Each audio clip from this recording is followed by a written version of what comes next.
Witness who discovered the body said he initially noticed an object wrapped in cloth while walking through the cemetery. Upon a closer inspection, he realized it was a deceased newborn baby.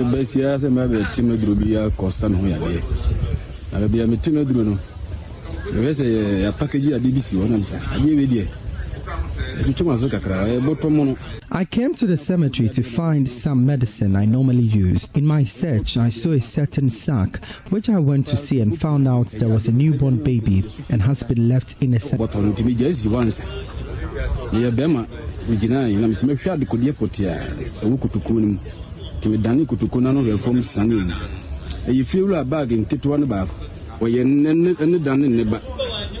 And then the Pakore Nyansa Namrasemono, a Bejabaya, Kama, the Formatia, so a Chiradina come home. Mrs.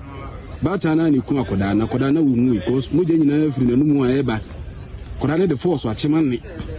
The assembly member for Atasamanso electoral area, Abdullah Summit, confirmed the incident and said it was reported to the police, who have since launched an investigation to identify and apprehend the perpetrator. He further noted that this is the second of such events in the area and strongly condemned the act. Which is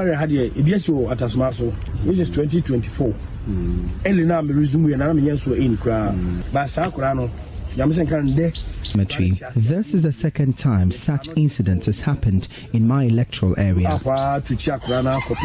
Yeah, today is the second time I'm resume as a member of electoral area. This is the second time. He advised young women who are unable to cater for their children to abstain from sex, stressing the need to prevent such occurrences in the community. Joseph Obains reports for JoyNews.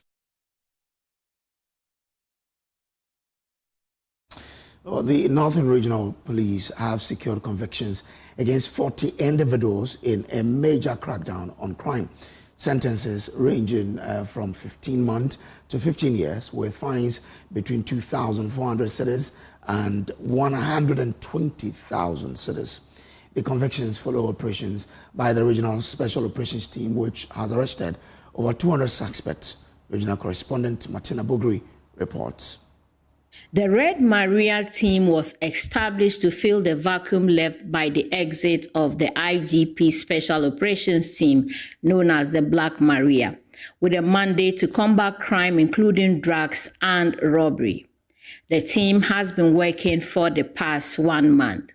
Addressing the media on their work so far, the Northern Regional Police Commander, DCOP Wisdom Lavoie, said a total of 72,000 Ghana cedis has been realized as fines from the convicted persons, with 32 paying their fines, 87 prison terms, and 31 on remand. A total of 217 persons have been arrested and processed for court for these offenses.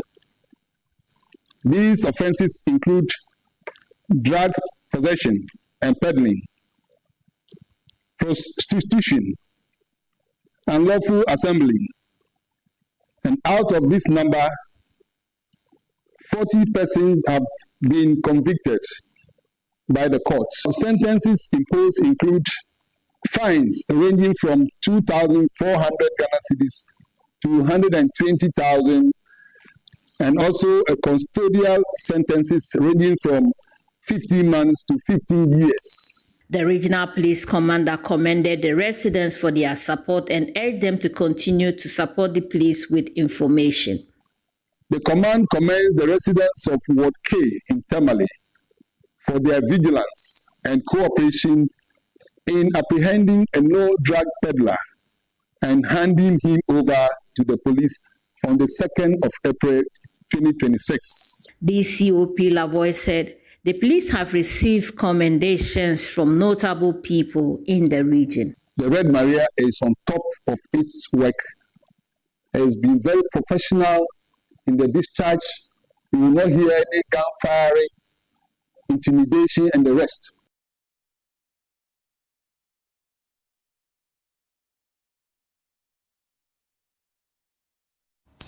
The policy think tank, Center for Policy Scrutiny, is warning of potential risks as government scraps taxes it describes as nuisance. It says the move could widen revenue gaps and weaken domestic mobilization. The group fears this may increase reliance on borrowing to finance the budget.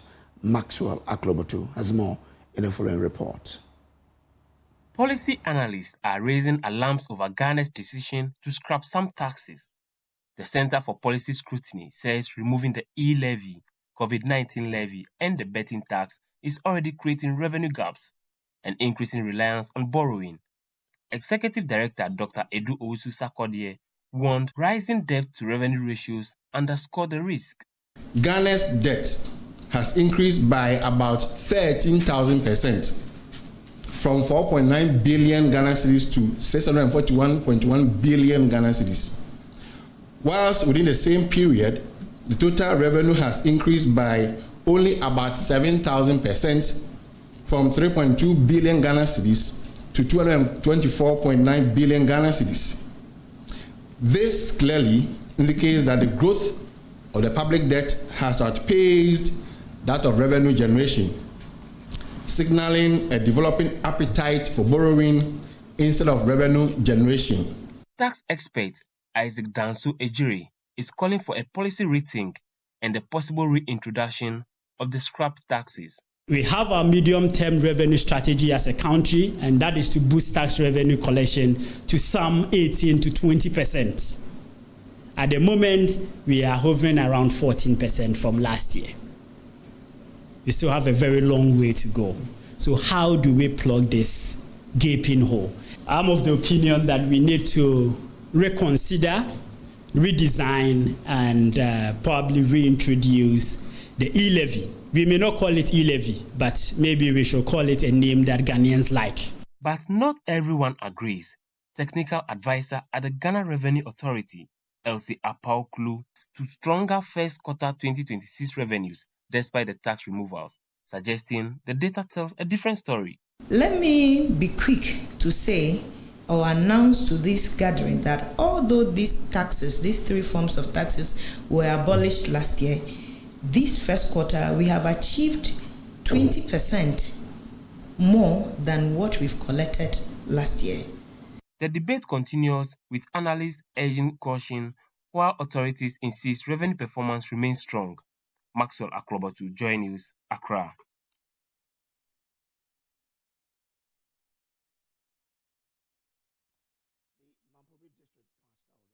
Church Ghana, Richard Nyama Body, has urged citizens to refrain from galamsey, as he says is destroying water bodies, and encourage people to report to the authorities when they see someone involved in the Galamsey Act.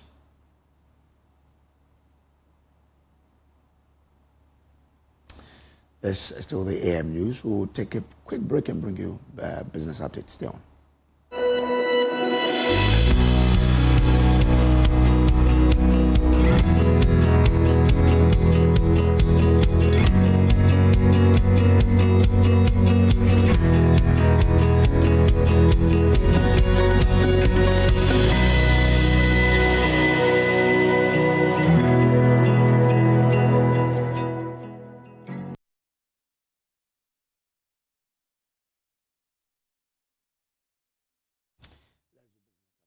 And economist Professor Peter Kote is urging government to strike a careful balance in managing the impact of the Middle East crisis on petroleum prices. Speaking to Joy Business, he noted that simply removing taxes will not be sufficient to address the situation, stressing the need for greater fuel of efficiency and a strategic shift towards alternative energy sources. And I can share the pain of government, given that this taxes, revenue from these taxes have been budgeted for and earmarked for certain expenditures. So if you take them out, then some aspects would have to give. But having said that, you can also look on and allow consumers to suffer as a result of this price increase. So we need to strike a delicate balance. There have been several options countries are pursuing. So it's not new to us. In other countries, they're receiving a cap on fuel price increases. They make sure they work within a certain cap. In others, there's a ban on government traveling. So you don't just travel or you travel in convoy I mean, if you have to travel, there has to be a carpool, etc. You find that in Senegal, you find that it's in Pakistan, where there is a ban on traveling. So don't just travel. I mean, we do all of that to minimize the consumption of fuel. With corporate bodies, individuals, you can even encourage carpool. If we encourage all of that, our consumption of fuel would come down. So there are several options that we can explore. It's not just about government taking off taxes, which I agree. They have to look at it and at least cushion consumers. But it doesn't stop there. There are several options, including trying to be fuel efficient. And also, it looks like it's a call for us to think ahead. We don't tend to use solar energy. Sunlight is in abundance, but we tend to rely so much on fuel, on fossil fuel. I think we have to think outside the box. The Executive Director of the Center for Environmental Management and Sustainable Energy, Benjamin Insian, has expressed doubt about the effectiveness of suspending petroleum taxes as a measure to cushion consumers from high fuel prices. Mr. Insian argues that the government should focus on addressing inefficiencies in the energy sector rather than relying on tax suspensions, which he believes will only provide temporary relief. He spoke to Joy Business.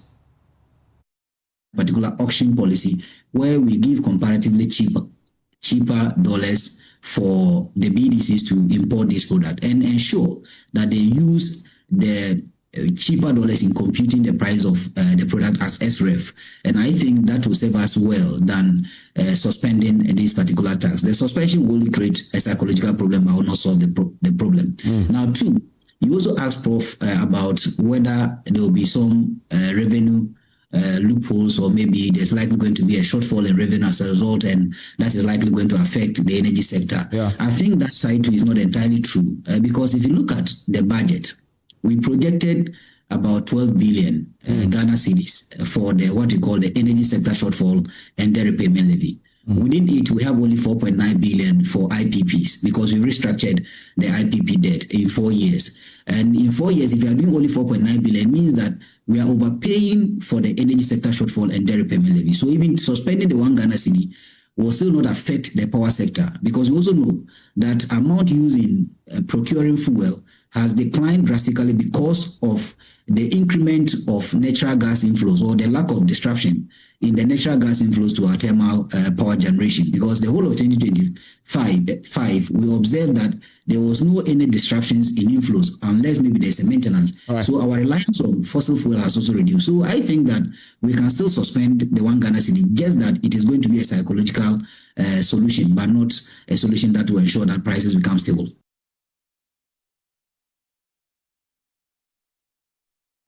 And that's how we wrap up the business update on the AM News. And that's how we actually wrap up the news as well. Now, the AM show is sponsored by Shield Silicon Paint, from Azar Group, Syntex Pipes, and Time About Mixture. Ladies and gentlemen, as we enjoy today's moment, remember to keep your body refreshed and your energy right with Fresh Drops Still Natural Mineral Water.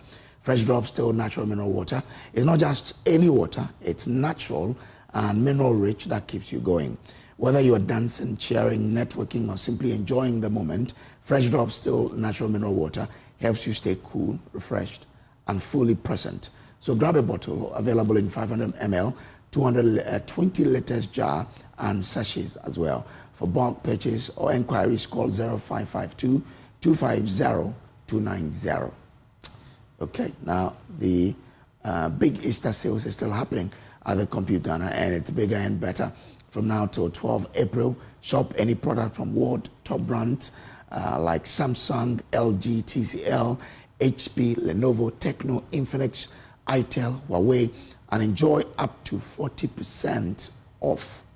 Now this Easter, Compute Ghana is giving you more than big discount. Shop any product worth 1,000 cedis and above and instantly enter the Easter reward raffle draw to win amazing prizes like a 98-inch smart TV, laptop, mobile phones, and other prizes. Enjoy massive savings on TVs, smartphones, laptops, and home appliances across all Compute Ghana branches across the country. Visit any Compute Ghana showroom today or shop online at ComputeGhana.com. Experience this Easter season the Compute Ghana way. Call 0302-75-2020 or WhatsApp 0243-143-143 for inquiries. This promo is in partnership with NLA under the Caritas platform. Well, that's it. We'll take a break here. We'll return with sports. You stay on.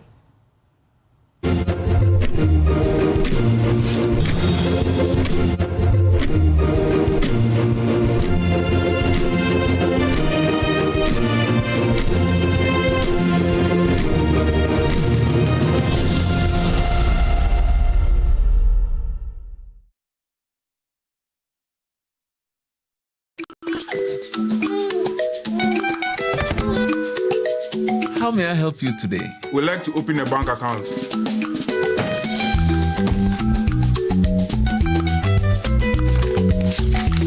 Sign here, sign here, sign here, and here.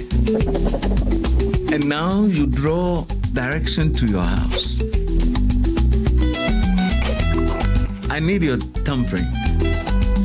And I'll need your birth certificate too. No, I need the original. A lot has changed since you bank like this. So have we. We've made it easier than ever to open an account online and bank on the go through our mobile app, online banking, and more. EcoBank, a better way to bank your way. Sign here, and here. EcoBank, the Pan-African Bank.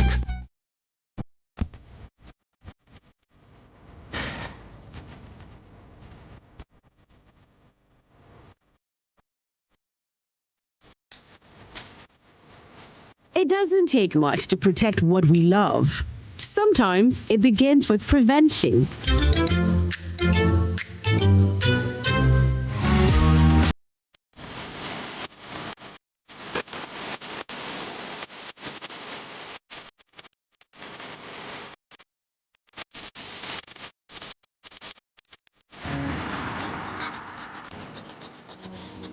Care is not always loud. It is attention, caution, and doing small things right. Fire safety starts with me, being careful every day. Good Conduct, Great Life is brought to you by Indomie! Tastes great! More Kibo inside, more to share. Kibo Gari Soaking Mix, Taste of Ghana.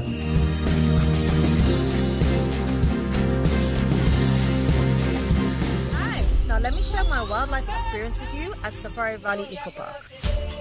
Welcome to Safari Valley Eco Park. Our electric shuttle pulled up and in no time our tour began. We were surrounded by wildlife from the moment we entered the Eco Park. We were greeted by experienced tour guides who took us through orientation and how to better enjoy the experience. Watch these animals roam freely in their natural habitat undisturbed by our presence. We saw zebras, sable antelope, brown cranes, mara, silky chicken, nyalas, Shetland ponies, and so many animals I just couldn't keep up. Our tour guides taught us so much about the wildlife, their behavior, and how to interact with them.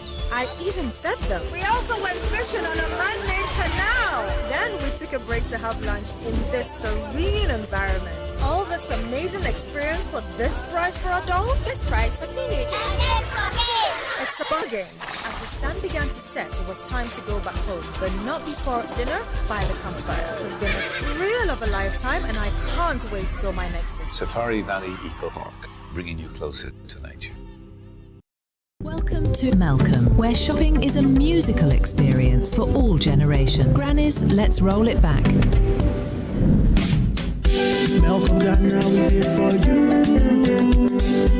Malcolm's got it all for me and you. Life made so easy, lemon squeezy, shopping made easy. Sometimes money day, sometimes some way out of budget. Malcolm's easy. The price is right. The price is right. The price is nice. The price is nice. Fresh with the vibes, unbeatable. Do the price they fight. Do the price they fight. Your number one stop shop, number one. Your number one stop shop, Malcolm. Malcolm Ghana, we did for you. Malcolm's got it all for me and you. No matter the generation you belong to, Malcolm is where Ghana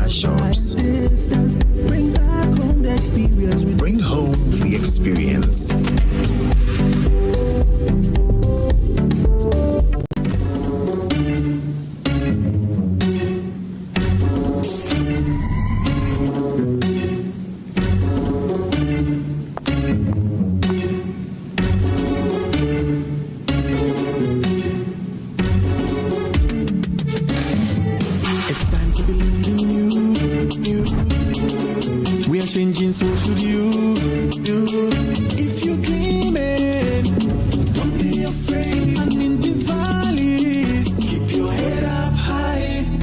Dare to dream with Puma drinks. Yeah, believe it, you can achieve. Oh yeah, clap your hands for the whole new vibe. Make me set the oh yeah, come alive. Let me hear you.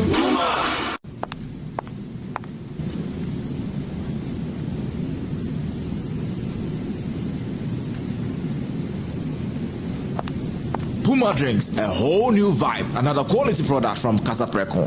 This advert is FDA approved.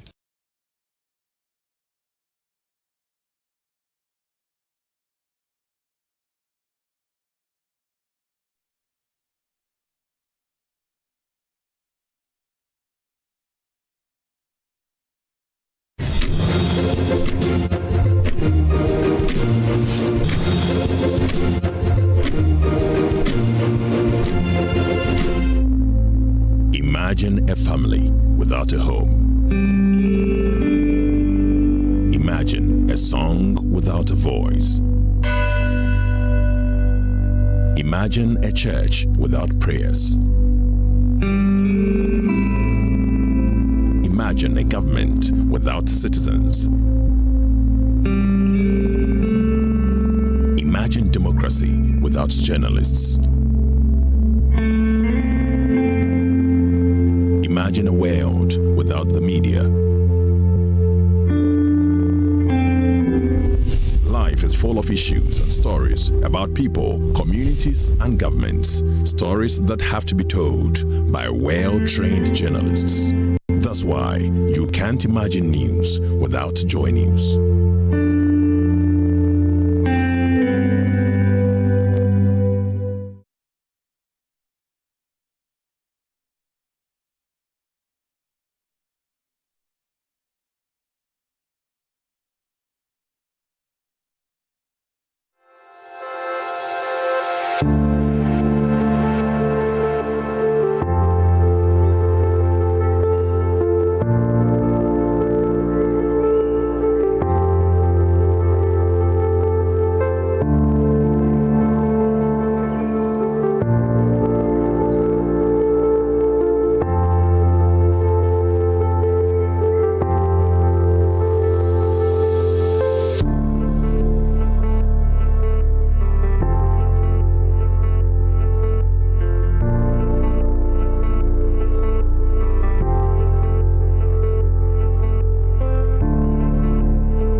Hi there, welcome to the sports segment on the AM show with me, Razak Bow, and of course brought to you by Litina Travel and Tour. They are the Liso Hotel, and you can get in touch with them to get all the packages you need for the World Cup, whether it is a place to stay, whether it's your travel ticket, or even assistance with your visa, even match tickets. They're ready to support you, so do get in touch with them.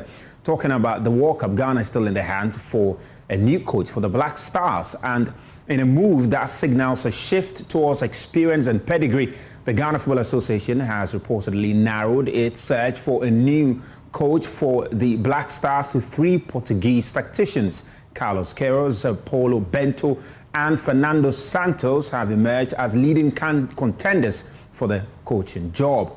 Here's more on what the pedigree of these coaches look like.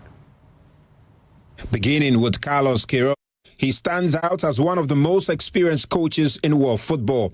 The Portuguese tactician has managed several national teams, including Portugal, Iran, Colombia, Oman, and on the African continent, he's managed Egypt and South Africa. He has also led multiple countries to the FIFA World Cup, including South Africa in 2002, Portugal in 2010, and Iran on 3 occasions in 2014, 2018, and 2022. This underlines his vast experience on the global stage. On the club level, the 72-year-old man also served as Sir Alex Ferguson's assistant at Manchester United, playing a key role during one of the club's most successful periods, and later had a stint as the head coach of Real Madrid in 2003.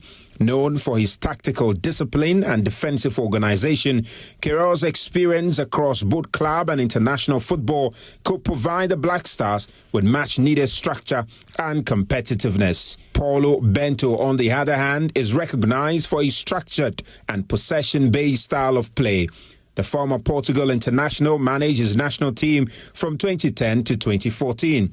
Guiding them to the semi-finals of Euro 2012. He further enhanced his reputation with South Korea, leading them to the round of 16 at the 2022 FIFA World Cup.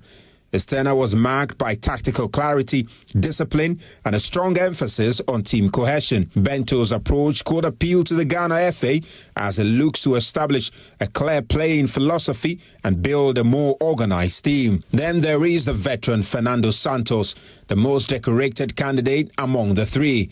He led Portugal to their first major international trophy at the Euro 2016 and followed it up with success in the UEFA Nations League in 2019. During his 8-year spell with Portugal, Santos built a team capable of competing consistently at the highest level. He's known for his pragmatic, results-driven approach, balancing defensive solidity with attacking efficiency. His experience managing elite players and delivering success on the big stage makes him a strong option for a Black Star side aiming to compete for major honors again. Meanwhile, the reported 3-man shortlist reflects a clear shift towards experienced, high-profile managers, with the FA keen on appointing a coach capable of delivering immediate results while building long-term stability. The final decision as to who replaces Akufo-Addo is expected in a few days, with a crunch executive committee meeting expected this coming Friday. The decision will also shape the next phase of the team as they look ahead to the World Cup, which is less than 70 days away, and as the team aims to re-establish itself among Africa's elite. Well, to the AFCON now, and the Uganda Local Organizing Committee for the 2027 African Cup of Nations have confirmed that the tournament will be held from the 19th of June to the 18th of July 2027. There is more in this report.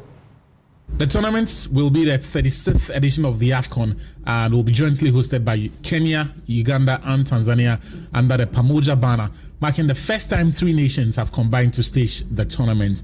The announcement was made today in Kampala after a local organizing committee meeting for the tournament. Preparations for the competition are already in progress, including the construction and upgrading of stadiums such as a new facility in Hoima, which is expected to host several matches during the tournament. Also, to ease the cross-border travel for supporters, organizers have also introduced the Pamoja visa, which will allow fans to move freely between the 3 host countries throughout the competition. Authorities have said that they anticipate more than 500,000 visitors could travel to East Africa for the tournament, providing a significant boost to tourism and regional trade. Now, the second part of the 2026 edition of the Ghana International School Festival was successfully held over the weekend, bringing together young talent from across the country in a vibrant celebration of sports and competition. Well, my colleague Kwame Benaya was there and has more in this report.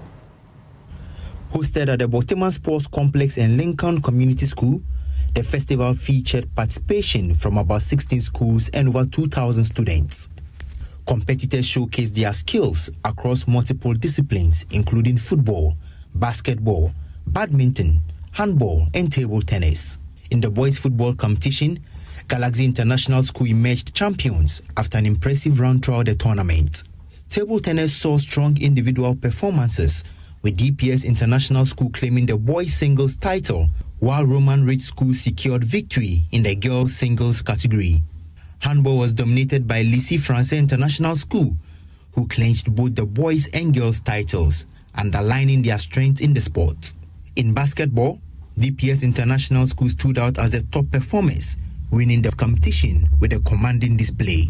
Speaking after the event, Michael Nyakwapia, representing Unilever Ghana, expressed his excitement with what he witnessed.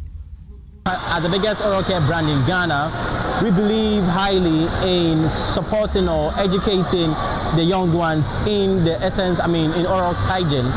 And Pepsodent being the brand for that, we decided to sponsor or partner with the Ghana Inter-School Sports Festival. And I think moving forward, we are going to come in more bigger and better in sponsoring this and making this a bigger one for everybody. The Ghana International School Festival continues to provide a valuable platform for nurturing young talent while encouraging holistic development through sports.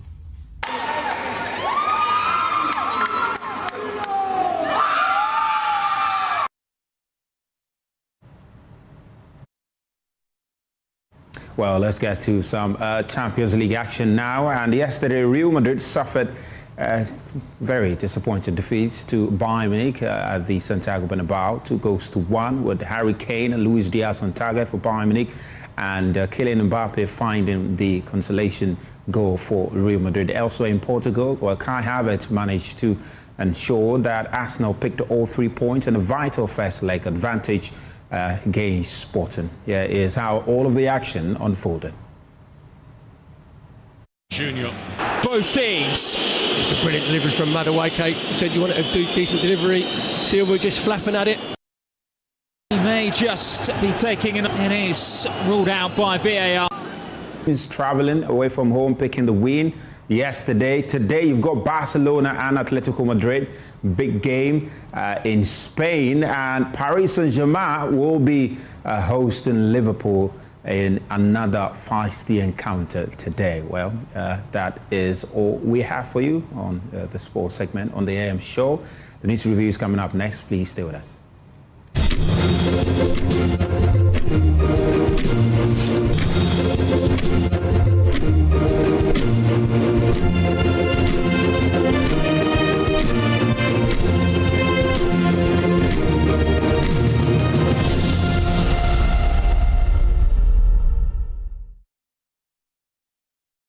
The big Easter sale is on at Compute Ghana, where your gadgets get a second life. From now to the 12th of April, shop the well-stocked brands like Samsung, LG, TCL, and many others with up to 40% off. And Compute Ghana is giving you more than big discounts.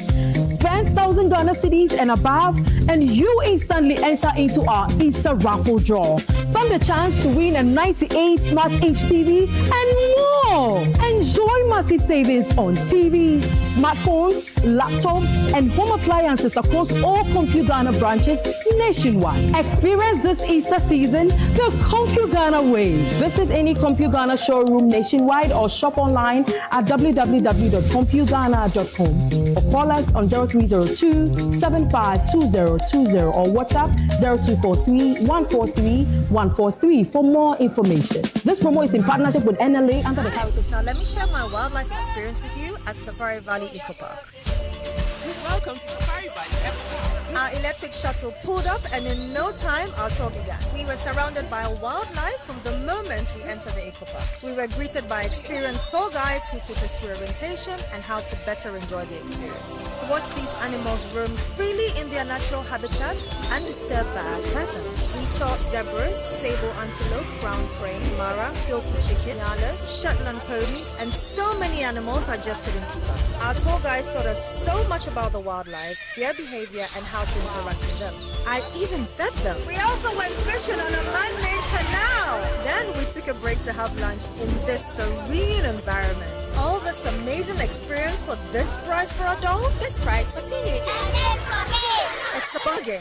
As the sun began to set, it was time to go back home, but not before dinner by the campfire. It's been a thrill of a lifetime, and I can't wait till my next visit. Safari Valley Eco Park, bringing you closer to nature. When it comes to getting a vehicle as exceptional as the Nissan Z9 or any top-tier brand on your wish list, one name leads the pack: Bowen Darwin Ghana Limited. Located at the Thermal Light Industrial Area, the Nissan Z9 is engineered specifically for Ghana's challenging and unpredictable road conditions. From the smooth city stretches to the rugged rural trails, the Z9's two-wheel and four-wheel drive options, 240mm ground clearance, and reinforced suspension system deliver unmatched stability and control. Whether you are navigating potholes, muddy roads, steep inclines, or graveled paths, the Z9 keeps you moving confidently. Its full LED lighting system transforms night driving, giving you crisp visibility even through rain, fog, or poorly lit routes, making long-distance travel safer and more stress-free. With advanced safety technologies including anti-lock braking system, electronic stability control, hill assist, and array of cameras, the Z9 ensures you stay protected no matter the weather, terrain, or traffic conditions. Built with a spacious frame, the Z9 carries up to 1.2 tons, making it ideal for business, adventure, and everyday transport. Powered by either a fuel-efficient diesel or petrol engine, it strikes the perfect balance between strength, performance, and economy. Step inside and the experience only gets better. The cabin offers ventilated seats, intelligent storage compartment, cruise control, and premium interior finishes, turning this hard-working pickup into a surprisingly comfortable daily companion. Z9 pickup truck from Nissan. Looking at its unique honeycomb grille and this beautiful LED lights. It's not just for the beauty. It's giving you comfort, yet very tough on the road.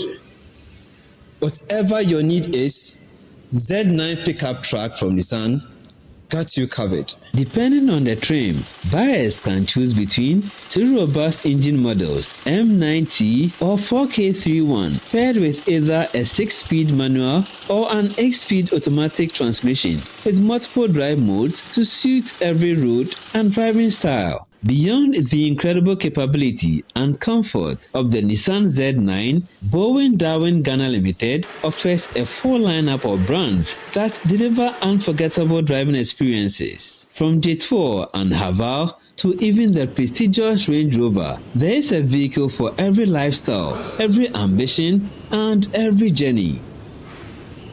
Running out of petrol during your journey shouldn't be a bother. This J12 model features a dual powertrain, combining petrol and electric energy to enhance efficiency and performance. So why wait? Call 055 783 3989 and let Bowen Darwin Ghana Limited transform the way you experience the road.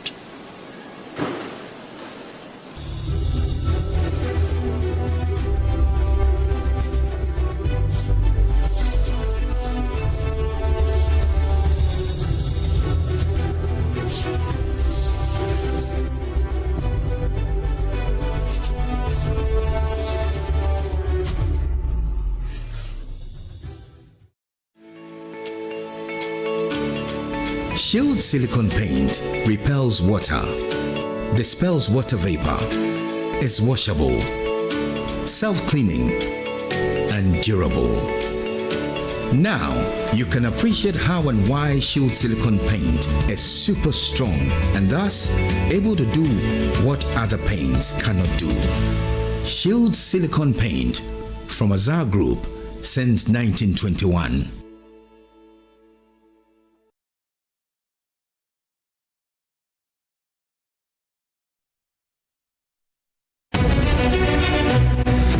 Well, every day decisions are made in parliament, in the courts, in the presidency, in the market. Decisions that shape the nation.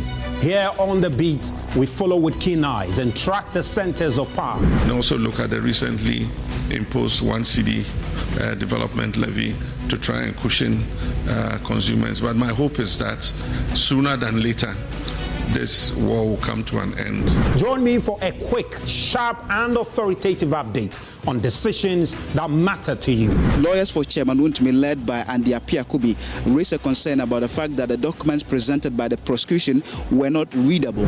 Breaking down the decisions, explaining the impact, connecting the dots. The Beat, weekdays at 5 p.m., 60 minutes, 4 power centers with reporters on the beat. Feel the beat. Test the pulse of power only on JoyNews.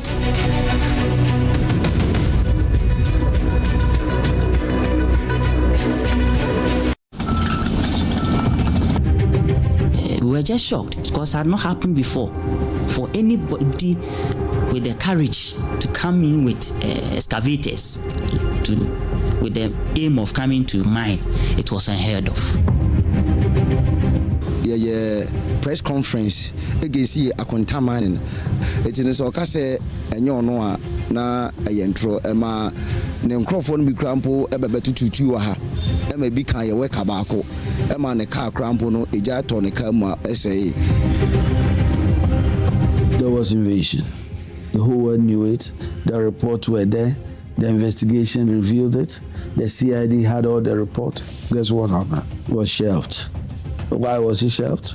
It was shelved because there was no political will. We shouldn't rely on the kind of money that we will get in a day, and tomorrow we cannot guarantee that same money. Because the gold, once you extract it, the soil or the vegetation is gone.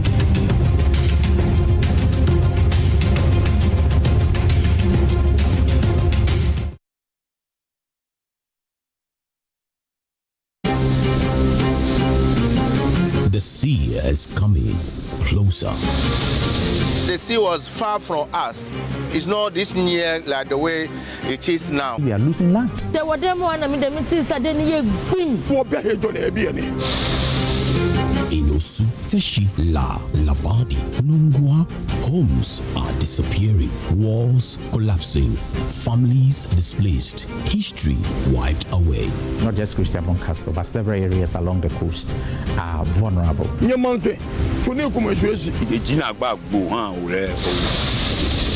Rising tides, relentless erosion, a coastline under siege. The government needs to come and help as far as the sea defense is concerned. When the sea comes home, a JoyNews feature series.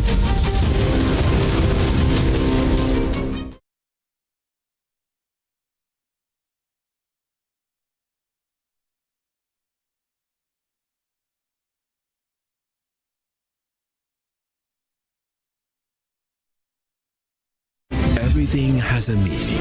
For every story, there are many versions of what is true. What we need to do is guarantee that kids will get an education. Go to Finland, go to everywhere else. The state does not pay for people to go to boarding schools. Every opinion can be debated. The political construct of the national interest can be interrogated, but some facts are hidden in the depths of interpretation. The cost of the land at Emperor Residential, which government has just bought for them, but they are waiting for the construction of the ambassador's residence. You need to add that as well. The relocation of the judges, the cost of the construction of a permanent bungalow, then passport office. It costs us 10 million Ghana cedis to relocate the passport office. So why is government not coming clean? So we check the facts, raise the standards of intellectual discourse, and present the issues on the altar of unbiased scrutiny. This altar is Newsfile, your most authoritative news analysis program. We must practice independent, credible, and fearless journalism. Newsfile with Samson Ladia Yenini.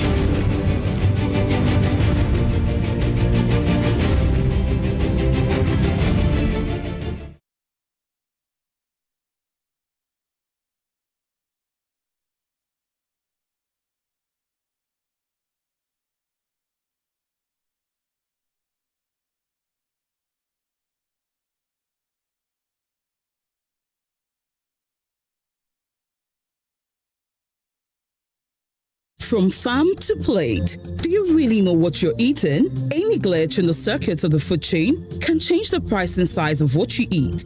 Technology has changed the face of farming, but how is Ghana plugging in? Join Jesse Aram Agbakpo, Emmanuel Bright Kweku on the food chain as they project startups in the agri sector, highlight the gains and plight of industry players while engaging with experts for more insights in agri-related issues. Food chain, everything agriculture and more, as during the Joy Business Report every Thursday at 1 p.m. on Joy FM and every Saturday at 6 p.m. on the Joy News channel, with a repeat on Tuesdays at 2:30 p.m.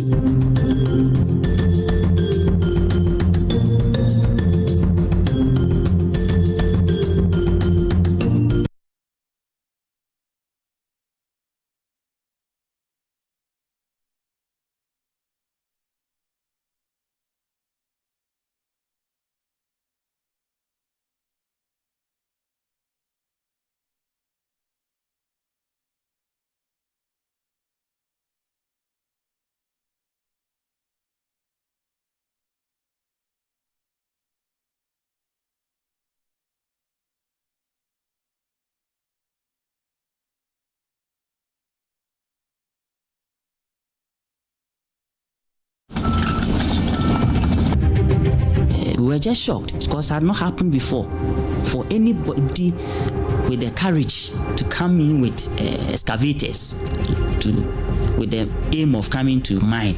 It was unheard of. Yeah, press conference against Akon it is so kase enyo no a na yentro ema ne nkrofo no bi krampo ebebetututu wa ha ema bi kan ye weka baako ema ne car krampo no eja to ne car mu essay. There was invasion. The whole world knew it. The reports were there. The investigation revealed it. The CID had all the report. Guess what happened? It was shelved. Why was it shelved? It was shelved because there was no political will. We shouldn't rely on the kind of money that we will get in a day, and tomorrow we cannot guarantee that same money. Because the gold, once you extract it, the soil or the vegetation is gone.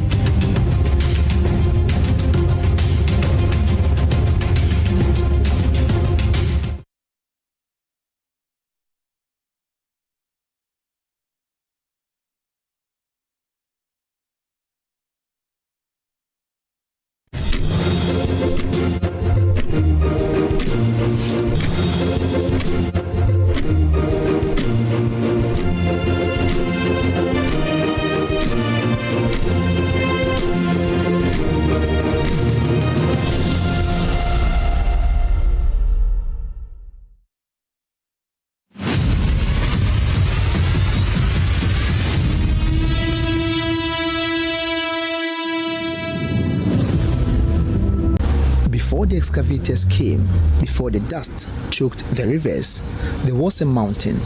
The people of the Chiman called them the Bungalow Mountains because from a distance, they looked like the roofs of houses, green, steady, sheltering. This is the same view, same time of day, same camera. The only thing that changed is us. In less than 20 years, we have done what nature took millions of years to build. We have unbuilt it. The distraction is easy to see from the air, but to understand what has been lost, you have to talk to those who lived at the foot of the giants, the very people who have known the Bangalo Mountains since they were born.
How may I help you today? We'd like to open a bank account.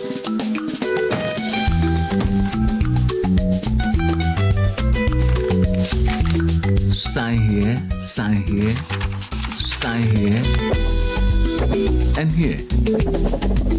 And now you draw direction to your house. I need your thumbprint. And I'll need your birth certificate too. No, I need the original. A lot has changed since you banked like this. So have we. We've made it easier than ever to open an account online and bank on the go through our mobile app, online banking, and more. EcoBank, a better way to bank your way. Sign here, and here. EcoBank, the Pan-African Bank.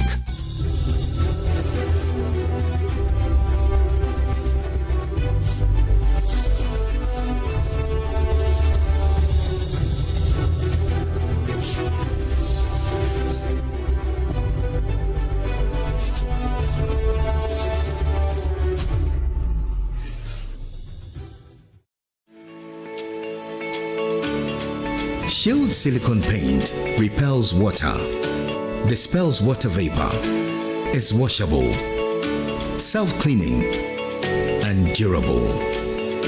Now, you can appreciate how and why Shield silicone paint is super strong and thus able to do what other paints cannot do.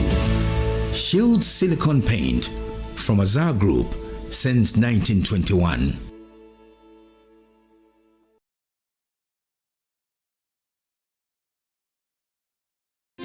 Another week is here on the greatest of all time show. My name is JoyNews, and tonight we're bringing you talent.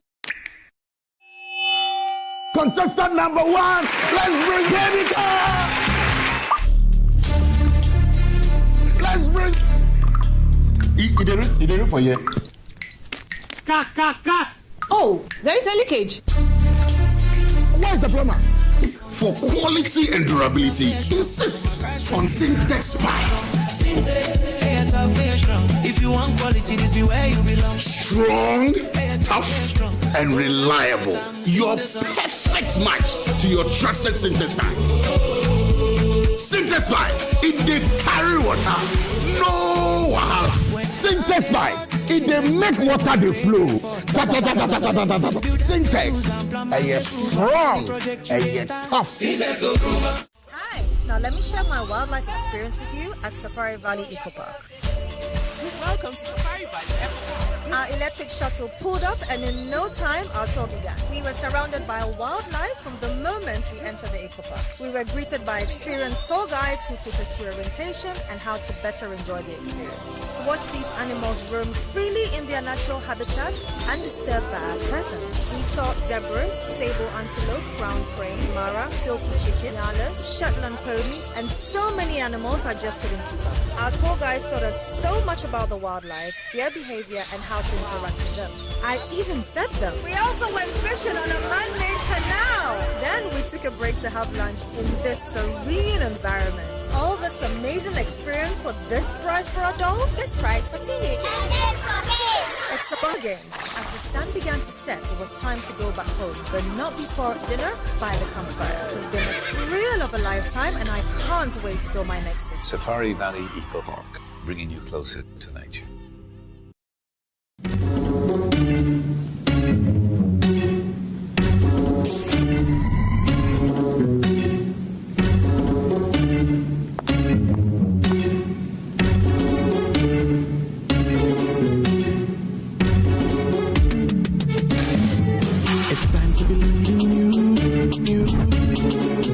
Changing, so should you. If you're dreaming, don't be afraid. And in the valleys, keep your head up high.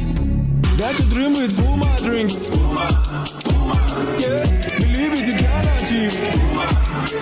Oh yeah, clap your hands for the whole new vibe. Make we set the black. Oh yeah, come alive.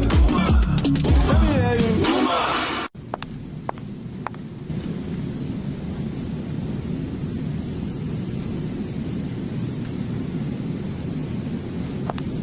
Puma drinks, a whole new vibe. Another quality product from Casa Precon. This advert is FDA approved.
Welcome back to the show. Let's now go into what the papers are reporting and discuss our matters arising segment. Today, joining us will be Dr. Kwame Asasante, political scientist at the University of Ghana. Bernard Bediakompeido. Today, he left Akotia very early. He was the first to get here. Member of Parliament for Akotia. Alfred Thompson is former Deputy Managing Director of NIB and a member of the MPP's communications team. We're expecting to be joined by Kofi Kapito, Chief Executive Officer of the Consumer Protection Agency. Well, a brief of what the papers are reporting. Daily Graphic says Mahama rallies action against health threat, initiate move at Leon Summit. Engineers and planners wins diamond mining lease. An oil palm fund will create coherent ecosystem boost to supply.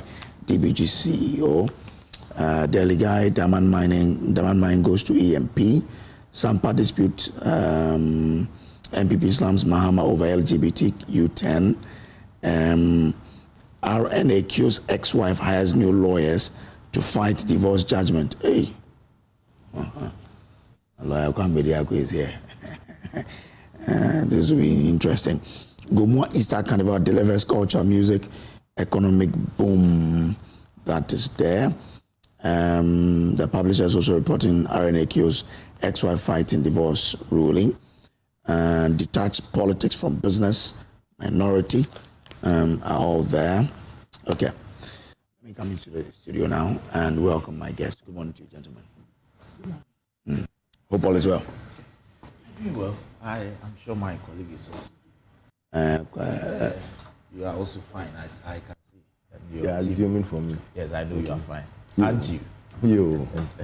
But Alfred, aren't you fine? You're well. Today? Yeah. Oh, since my happiness is not so sourced, I'm okay.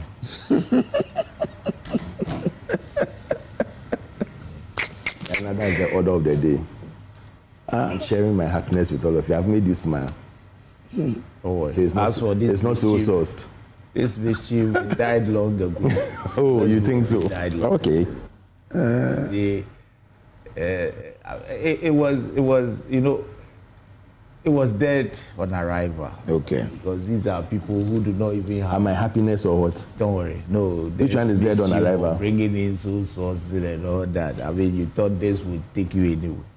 It ended the very day you brought it up. Okay. You see, the good thing about this whole discussions, all the discussions so far these days, is that they are the least to be expected to talk about some of these things. So they have no moral ground. So you are fine.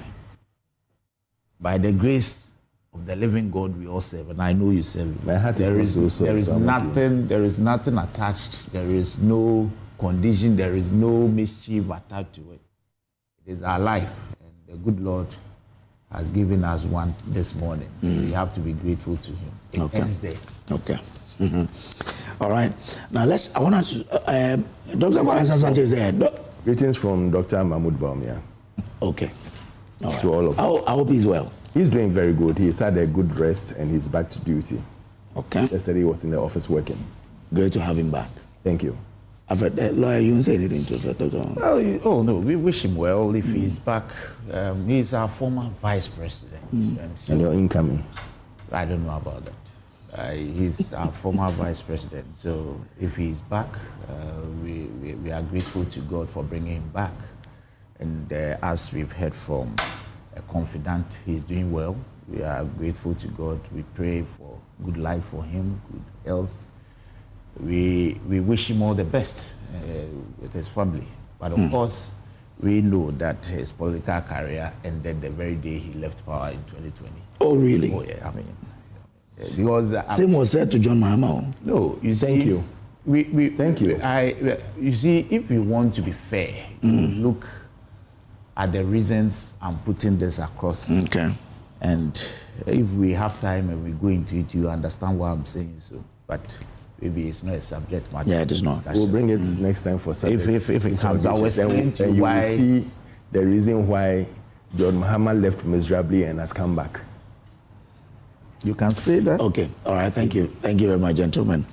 Just before we start, a very good friend of mine, a brother of really, Samuel Sebastian Stevens, we all call him Coach Manzu, a very fantastic coach, coaching my former school, Bedouin. So yesterday was his birthday, and Manzu is a very reliable young man, a dependable one, of course. So Manzu, it's my prayer that the good Lord will continue to bless you. You are a formidable young man, and I pray that you go places. Manzu, nyamemeza hozula yira na yokesle. Ama nene do waoda. Ye hol bale Joyce. Nanse say to agro ntiamle yira. Again to Francisca Mamle Devier, home economics food student at Bedubonso House 4. You are in Form 3.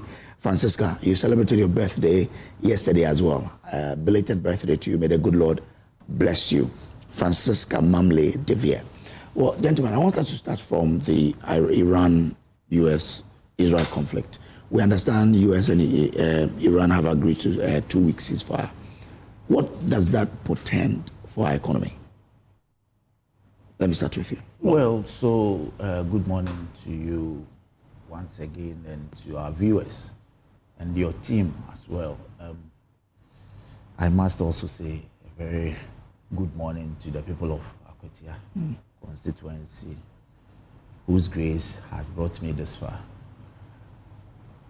It is unfortunate, and I always say this. I mean, for me, I don't really get it. I've been reading about this war. I'm not really getting what it is. And I mean, the main reason for this, because I mean, they don't really sit well with me. I think that cool heads must prevail. And United States and Israel, together with Iran, I mean, I won't leave anyone out. They should sit and talk. You see, this war, even if one poses a threat, as we claim, to that particular nation or to the whole world. I mean, if I sit here, we sit here in Ghana, we are thinking that in Africa and even Asia, I think Asia is well seriously affected. Because even UK, you've heard the story of scarcity of oil and gas and all that. You see, we should fight our own fight.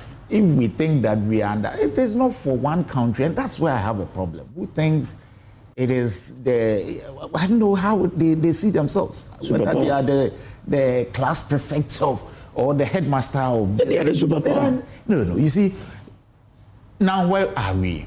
We seek to solve a problem. What the narrative that they churned out. What is the effect of the war now?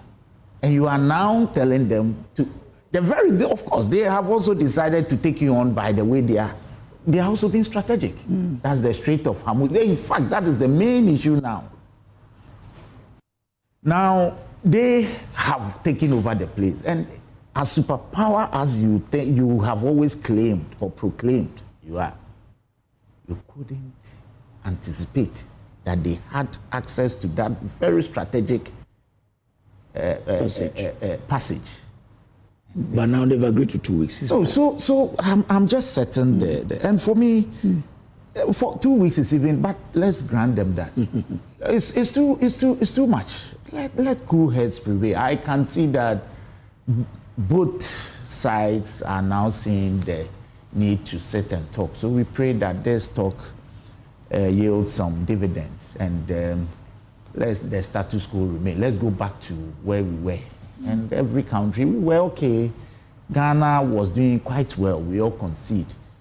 We have not said, and we can never say that this war does not have an effect on our oil, supply and all that. And so, of course, we've seen some surge. It's a global that I have heard the narrative of comparing with the previous administration when COVID, and then they also say Russia-Ukraine war. I've always disputed. Look, you can't just say something has been affected just us or just like that. We have to look at the numbers. And I've always said, we are a country where the intellectuals always resort to data. So if you say that Russia-Ukraine war affected Ghana, for me, I will not take it just like that. Let's look at the numbers. What did they affect? In this case, we are saying that it's affected our oil. Of course, it's also part of. So if it affected our oil supply, we may have to look at the figures. We may have to look at the data. How did they affect it?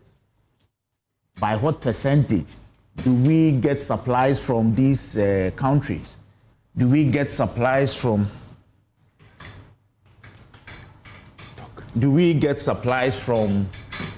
the very countries that are affected in this war? We can't just say, because you see what we had, the narrative we had previously, and for which some of us disagreed, was as though everything that happened in this country at the time was as a result of the Russia-Ukraine war.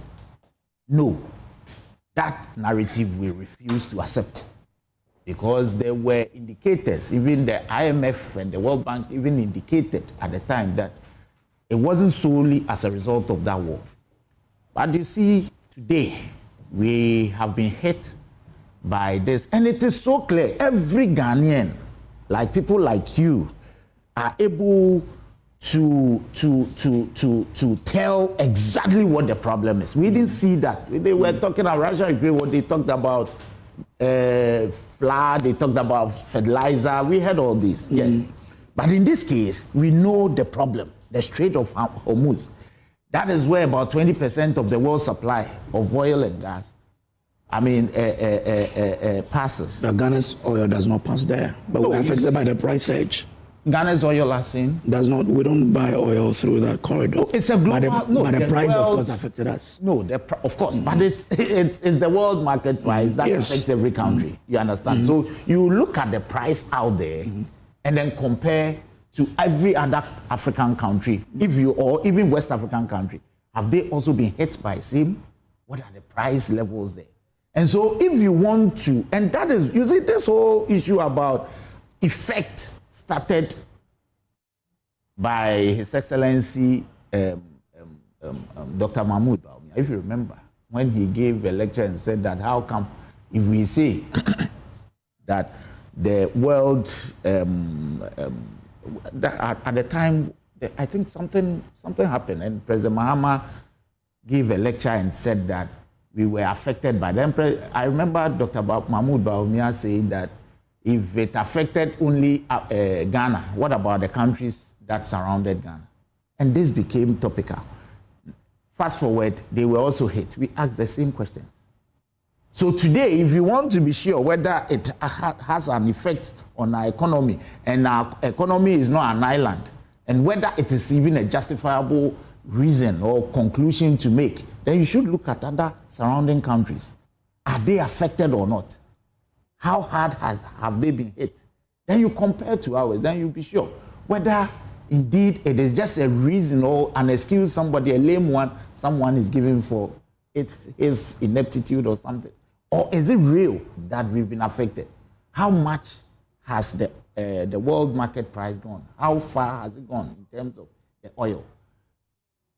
How much are we selling it here? Compared with Togo, Cote d'Ivoire, Nigeria. Of course, Nigeria, one of the biggest producers of oil. How have they been hit? So if you look at all this data, you can understand that, of course, there's been a problem. We all concede. But that problem, and like we are saying, now the U.S., I initially heard today being Tuesday, they would have... Today's Wednesday. Sorry? Today's Wednesday. Today is Wednesday. They even said yesterday that they were going to strike harder at Iran. Now they are saying that Pakistan has intervened and they want to resolve whatever. We pray that who has prevailed. Well, in all this, where is the United Nations? In all this, I don't know. Or UN is no more. It is there. What's happening? So please, it's unfortunate, and we pray these problems are resolved. So the world, it's not only Ghana, the world comes back to take its former place. And then all right. Let me go to Alfred Thompson. Alfred, 2 weeks ceasefire. Good news for the world. Yeah, if I go on, greetings from OP, from Escado.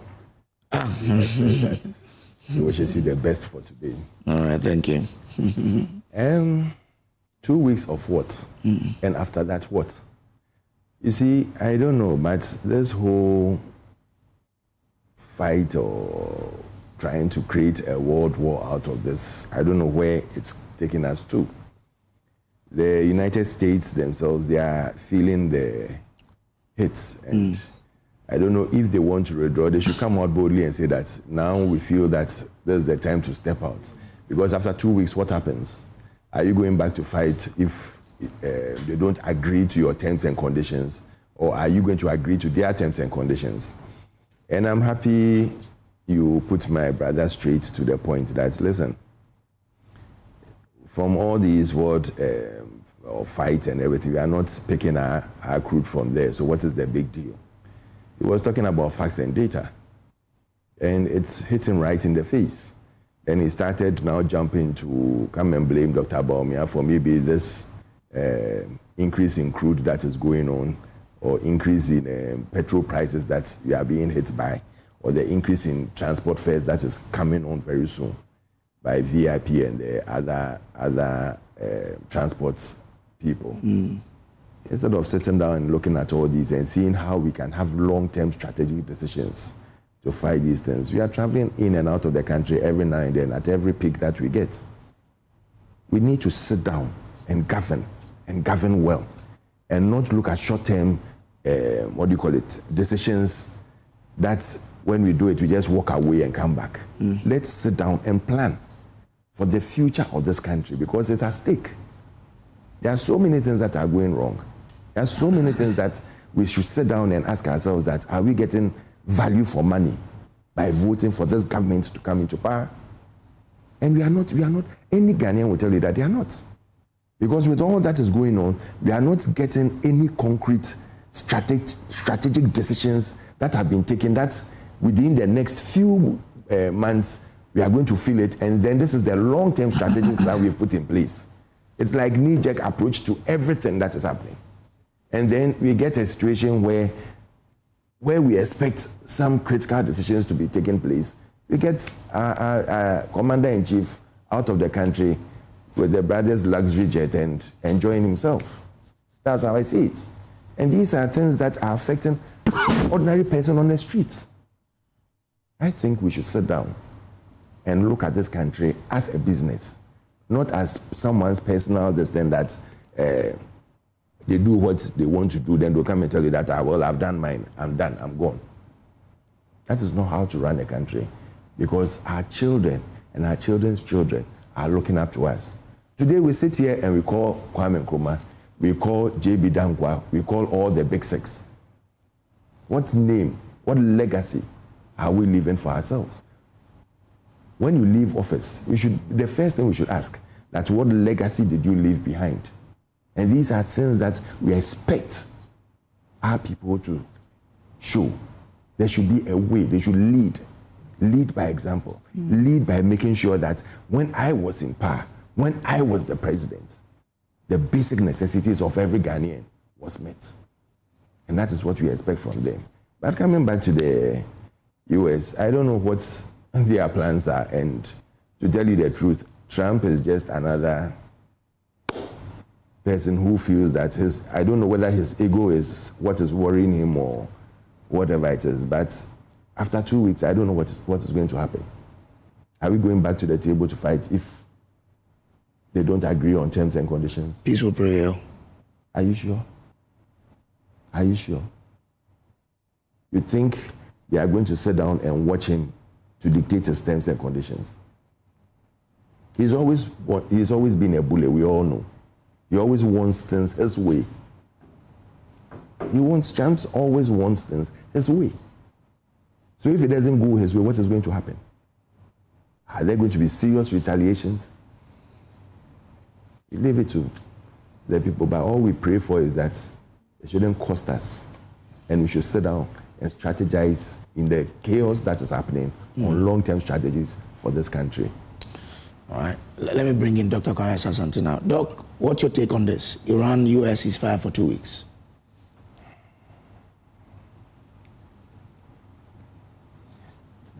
Do we have Doc? Doc, I want to have your take on the ceasefire between US and Iran for the next 2 weeks. What's your thought on it and the impact it has on Ghana's economy?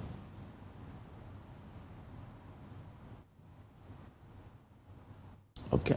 All right, let me come to Mr. Capito. Mr. Capito, your thoughts? Good morning to you, of course. Mr. Kofi Capito, I've already done the introduction, but Mr. Kofi Capito is the CEO of the Consumer Protection Agency. Good morning. Good morning, sir. How are you? I'm good. I always ask you that when you speak your native language, you should say one thing for me. You don't do it. I'll do so. Okay. After the show? I'll do it. Or before? You should say one thing. One thing. Okay, I hear you. Yes, good morning. As they are saying good morning to their various political parties and leaders, may I say good morning to all consumers in Ghana. Because even he and him, they are all consumers.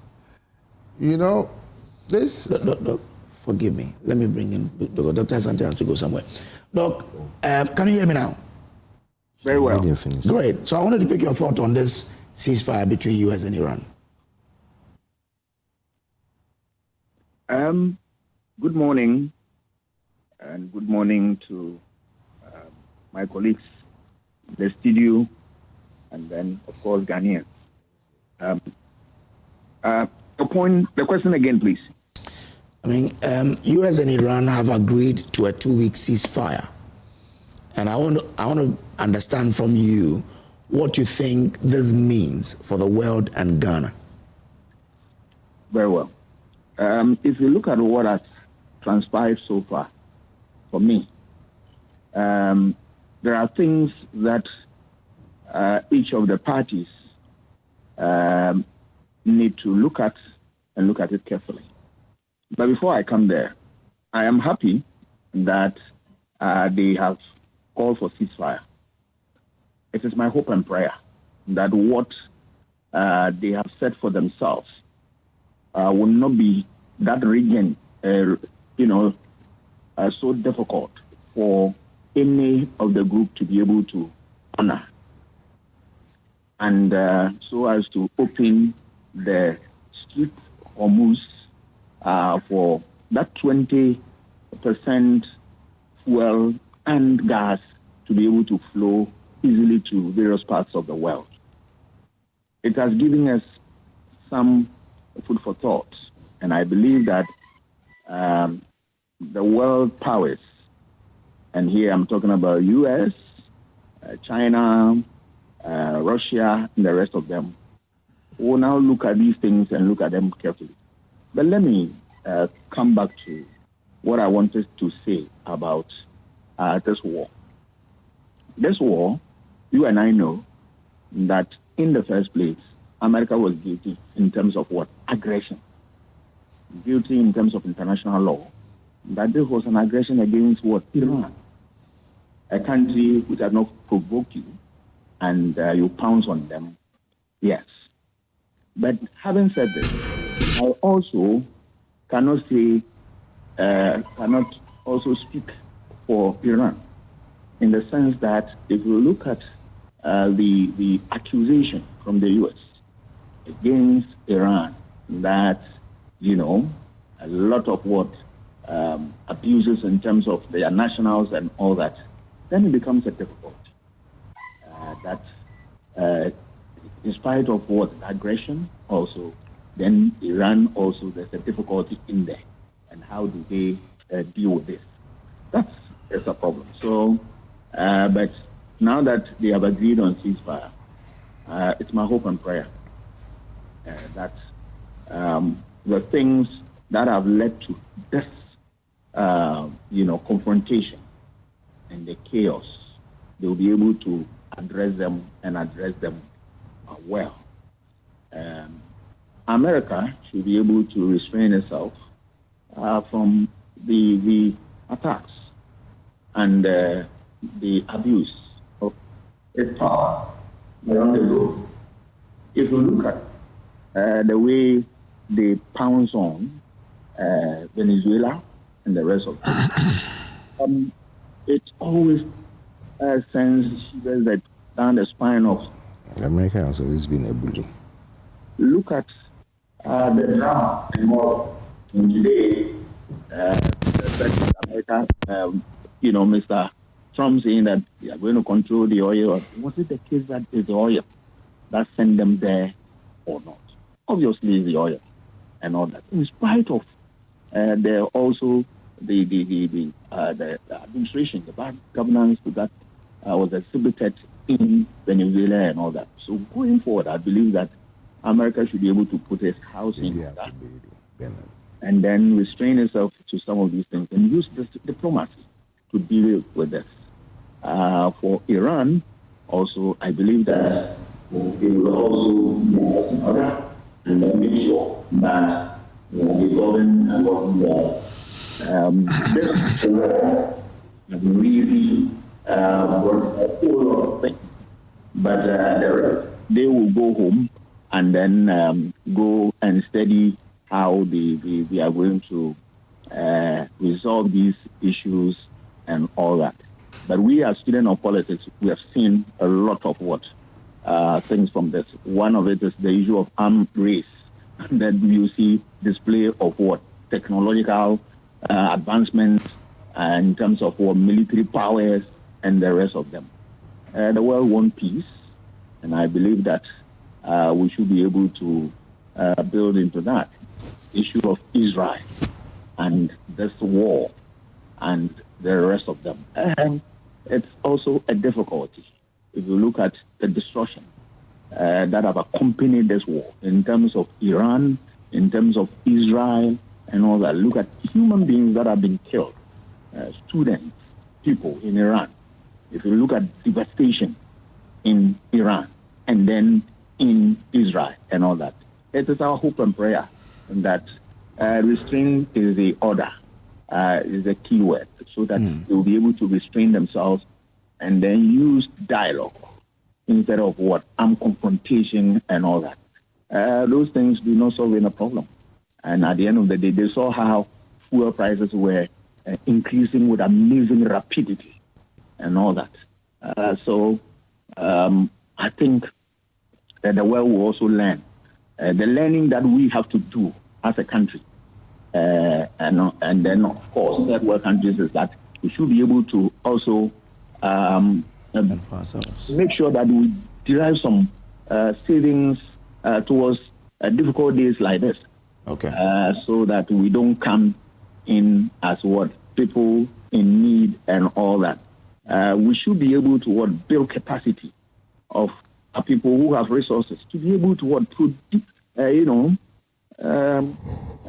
work on oil for us here. All right. Like we have people like Dangote. Let us build the Dangotes in Ghana so Capacity. that Local capacity.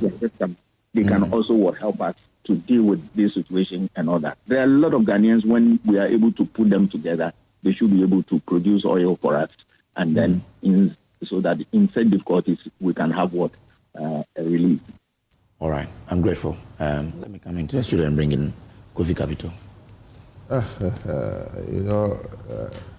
I like the member of parliament. His name is BBB. Bernard Bediako Beidu. I know you hear BB. I never heard BBB before. Triple B. You see, I'm finding it a little bit interesting, and people sometimes don't want to face the reality. After the Second World War, when basically the world was partitioned between the East and the West, if you realize, there was peace for a very long time because West was afraid of the East, East was afraid of the West. All of a sudden, somehow the West has managed to convince the Eastern Bloc people to abandon and then become Westerners. It comes with a cost, and some of the cost is what is going on. Okay. So hold on for me. We're trying to fix your mic. And then we can bring you in again. But this is the news review segment. We'll just want to wrap up on this U.S.-Iran ceasefire, and then we can go into our main matters. LGBTQ issues on the back burner again. Transportation fares. Okay, so, yeah. Like I was saying, when the Eastern Bloc and the Western allies were more understanding that I don't cross you, you don't cross me, until Reagan and what's his name? Begovich? No, Gorbachev decided to whether come into an agreement and say abandoned all your beliefs. Henceforth, even Ukraine is now in trouble because it was all one unit. USSR. Just like United States is 50 countries put together. Anybody that is 50 countries put together. So they want to unite, but they don't want the rest of the world to unite. And that's the problem. Look, let's look at why this war. This war has nothing to do with America. It's the Israelis who have been, excuse my French this morning, their private parts has been held whilst they are pissing by America for the longest time. That is the problem. America did not start this fight. They were pushed into it. And then secondly, the typical thing that Americans like, that they will use their might to bully other nations to come along, has failed this time. Because they were expecting the European allies and everybody, just like the Iraqi war that Bush said that, is it Bush or Dick Cheney who said that it's either you are with us or against us. Okay, and now the Europeans says we are tired. We are not doing this anymore. Because the America, as you and I know, I think since World War II, America had actually had 2 encounters within their boundaries. Pearl Harbor, which was bombed by the Japanese, and then 9/11.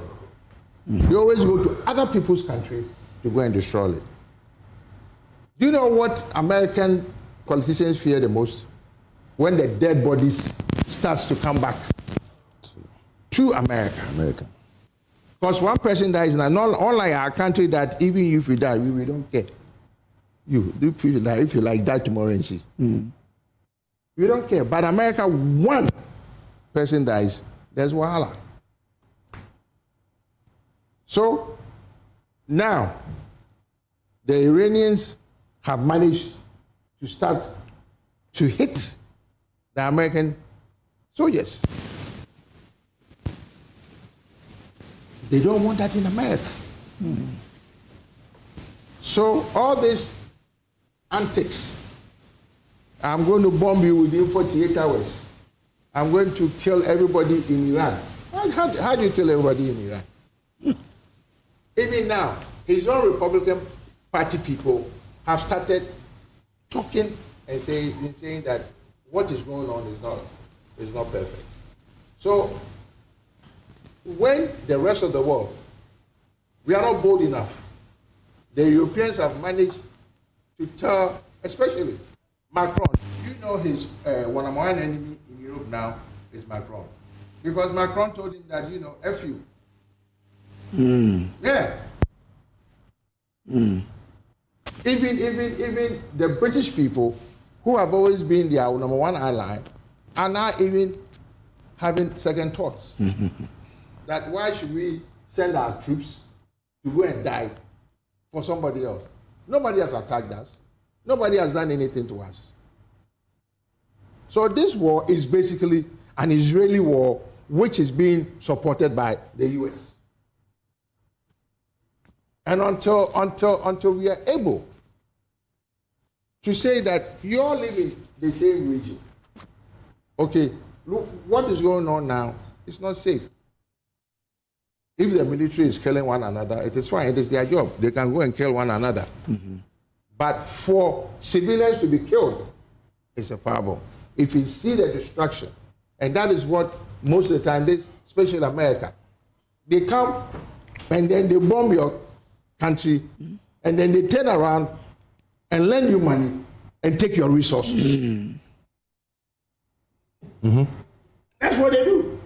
Because they are the same people who will come and tell you, though, they need to rebuild, as Germany was rebuilt after the Second World War. They will bomb the hell out of you, and then they'll come back and turn around and say, we need it. Look at what is happening in Libya. Look at what is happening in Iraq. Why?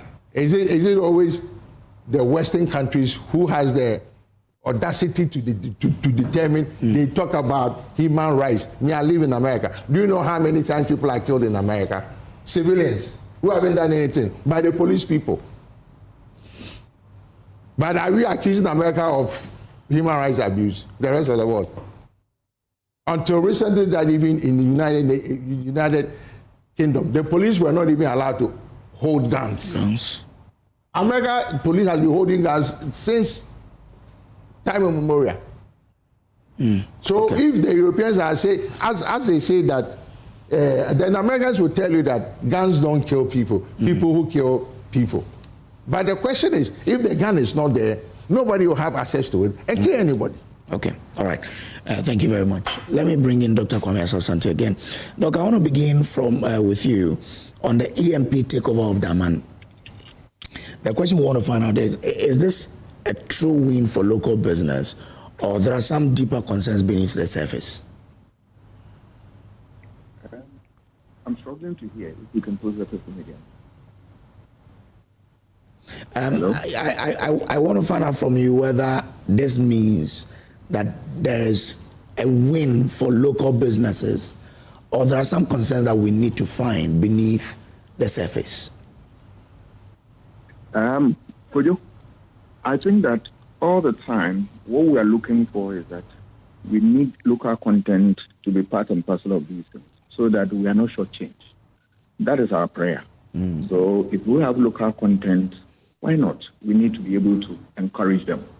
But of course, they should be able to do what is expected of them so that our interest is served at the end of the day. So for me, I am always looking forward to, because we have seen time and again where foreigners have come in and all that. But what we tend to have at the end of the day amounts to nothing. So I believe that things of this nature, the contract must be looked at very well so that we get a good deal. And then those who are also coming to handle the prisoners are able to serve the interest of our people.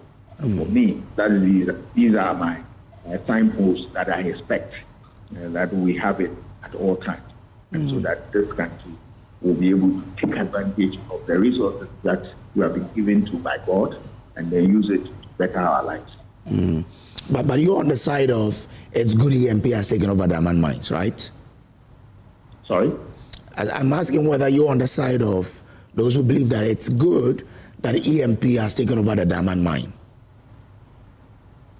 Obviously, I am on the side of where Ghanaians will benefit. That is always where I am, so that we get the best. Ghanaians' interest, the interest that I have. Mustn't matter that the owner is the president's brother. If the president's brother can deliver the public good, why? Okay. Why not? Great. Is he not also entitled running business in this country? There's nothing wrong when government and your members of the family are part of it. Natural.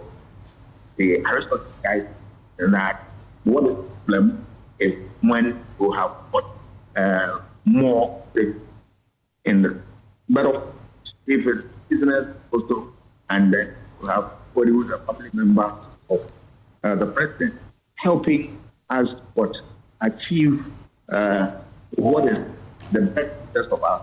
Why not? Why not? Saying that the president is denied to have any job. That is correct, because he is also entitled to anything that will improve his economic life. But of course, we want a situation where we will be taking for granted and that after that. That's all that we get. Doc, I'm grateful.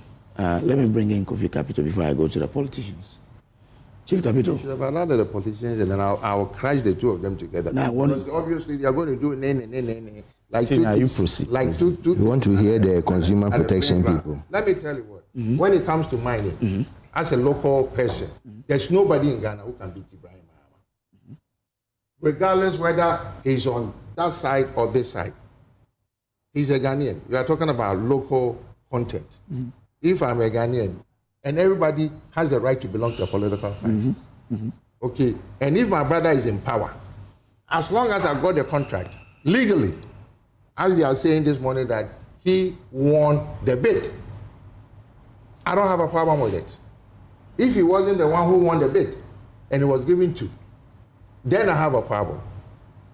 Look, we talk about Dangote. What's wrong in building Ibrahim is one of our Dangotes in Ghana. If he has what it takes. If you have what it takes.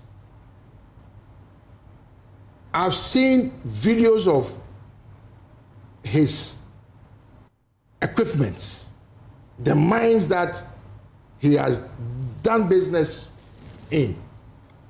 You'll be marveled that I'm much older than Ibrahim, that I didn't seize that opportunity when I was growing up to go into mining. And he had a vision to do what he's doing. His story, I know Ibrahim personally. His story was, he's always been fan of machinery, even as a kid. He just got lucky. A guy that he used to work in England managed to say, we are getting rid of this. So, okay, can we come together? When Ibrahim came, he was actually going around the mining companies. The businesses that they didn't like was what they were giving to him. And he stuck to it. Now he's big. So let's encourage him so that he will do the right thing. If he does the right thing, it benefits Ghana. If he makes 100 billion, it stays in Ghana. I mean, you see some of his philanthropy that he does, you, the media people, you bring it around. I mean, if you have 2010 Ibrahims like that, I'm sure a lot of people have help. All I'm saying is, they did get it the legal way. Once he got it, I don't care. And even if he came in second and a foreign company came in first, as long as he's a Ghanaian, they should consider him. If he has the capability, because that is what they would do to you if you go outside in any country. They will prefer their local person first. So all I'm saying is, let's see how we make things transparent so that there will not be any doubt as to because he was just the brother to the president. The fact that you are the brother to the president does not mean we should give you carte blanche. Okay, carte blanche. Because it's not fair. Then that becomes a disadvantage to the rest of Ghanaians. But as long as he is the most qualified and he has what it takes, why not? I don't think any company that Ibrahim has done business with has come to complain that he didn't do the job well. So let's encourage not just him, a few young men. There are potential young men who are doing well. You know, I know now there's one guy who is into the oil business and he's getting issues with a lot of things. Kevin. Springfield. Do you think if we were able to support Springfield, as the white people always bully us, and we support Springfield 100%, and he becomes one of the largest offshore drilling company in Ghana, as the BPs and the Shells and the Totals are doing? What is wrong with that? There's a whole lot of people, young men, doing well. Because my generation, we were somehow timid. You know, we didn't take the bold steps. This new generation, they are doing it. Some of them are not doing the right thing, but most of them want to do the right thing. So let's support them. Let's give them everything that Ghana can give to any Ghanaian, not just the president's brother. Any Ghanaian. But this whole thing started about somebody blaming some president by allowing his son to acquire a hotel. And then now somebody is also saying that your brother too. Let's stop if that person is qualified. That is my issue. As long as he is qualified, they went for a bid. If he won, what else do you want? It's as simple as that. Let's encourage Ghanaians. Let us do well by ourselves. By ourselves, so like this oil trade, if we are drilling oil, right? So assuming some Springfield company can put up a refinery that will be able to refine our own oil. Because apparently Ghana, we sell our oil outside because we can't even refine it here. If you can refine the oil here, why not? This thing that, you look even in America, Kushner. Who's Kushner? Kushner is the son-in-law of Donald Trump. Yeah. Yes, look at what he's doing. He's in charge of a lot of their foreign policy. See, even they have a Secretary of State. You know, so these things happen. But because you did it to me yesterday, today me too, I do it too. And that thing must stop. Let's stop the politicians. Please, look at it properly. You are the lawmakers. You are the ones that put all these things in place. If the person is within, stop accusing. It doesn't help. Because you actually kill the spirit of Ghanaian. Because, Ghana had here. We are crying at the end of the day. It happened before, 1979, 1981. Where all of a sudden, businesses that were growing, businesses that could have, if they were there now, we would have had industrious Ghanaians. In Ghana, not to talk about Kowus Motors, Tata Brewery, BMNSA. You know, I'm a Mr. Amegashi. All these were proper Ghanaians, but because of envy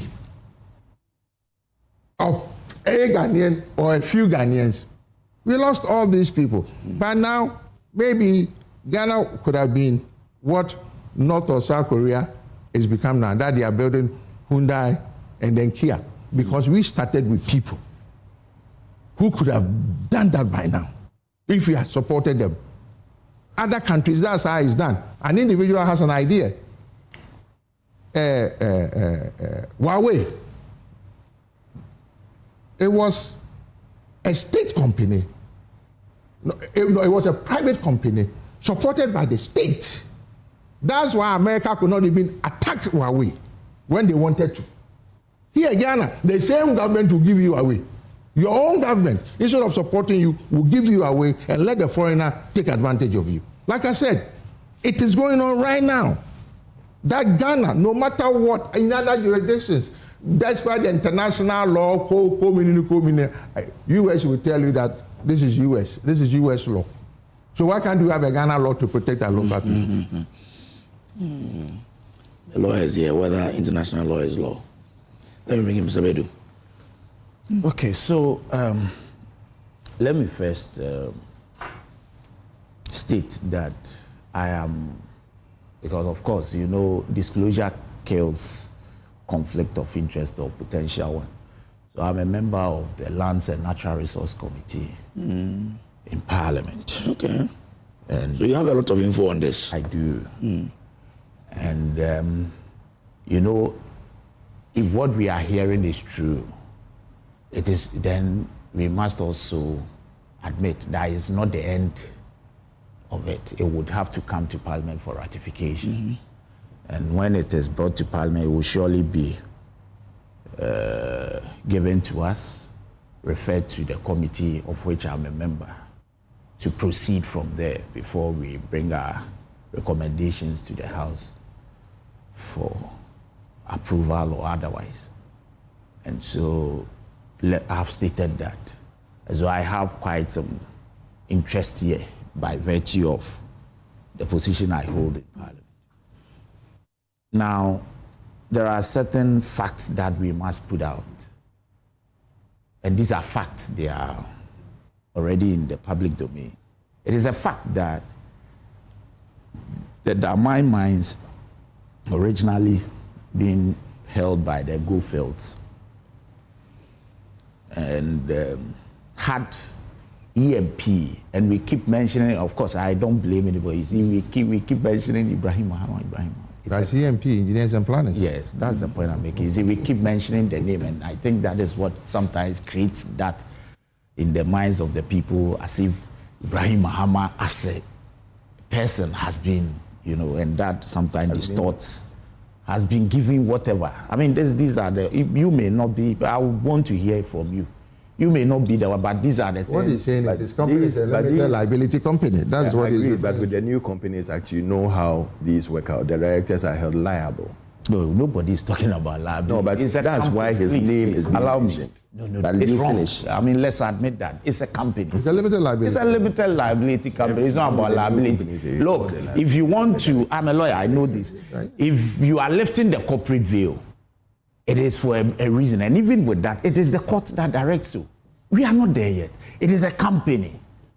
Okay? It is a company, EMP, Engineers and Planners. So there is a reason I'm putting that out.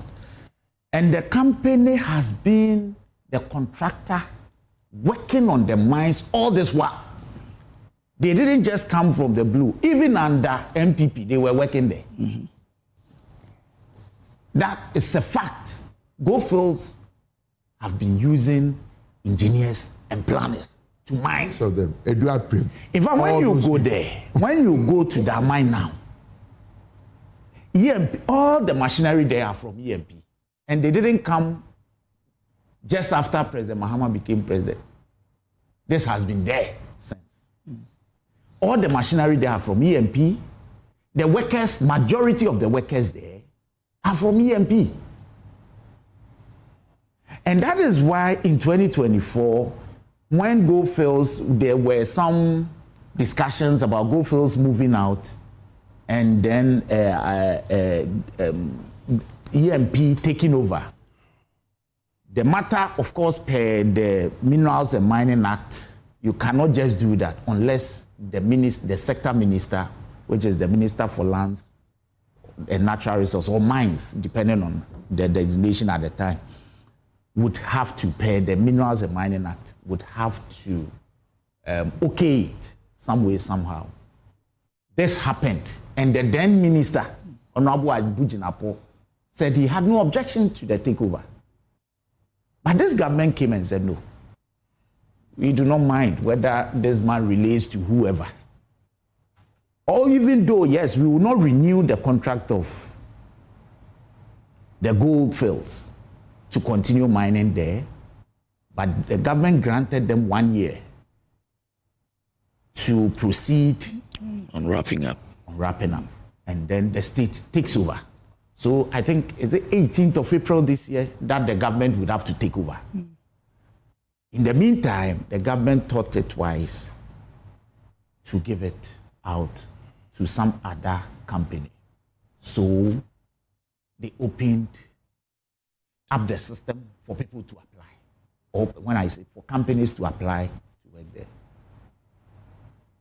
So if there was, or there were other companies that were interested, it was an opportunity for them to do so, regardless of the fact that engineers and planners were already on the field.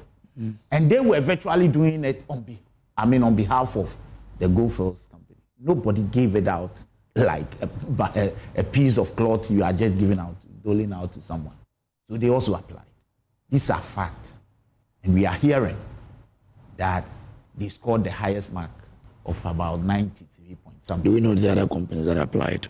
Yes, I do, but I do not have that. You see, where I sit, I do. I'm careful. I'm just putting out facts, and that's what I'm doing now. The names of the companies are... No, if you want to, you can, but I do not have that permission. I do. I know about 4 different companies that applied together with. I do.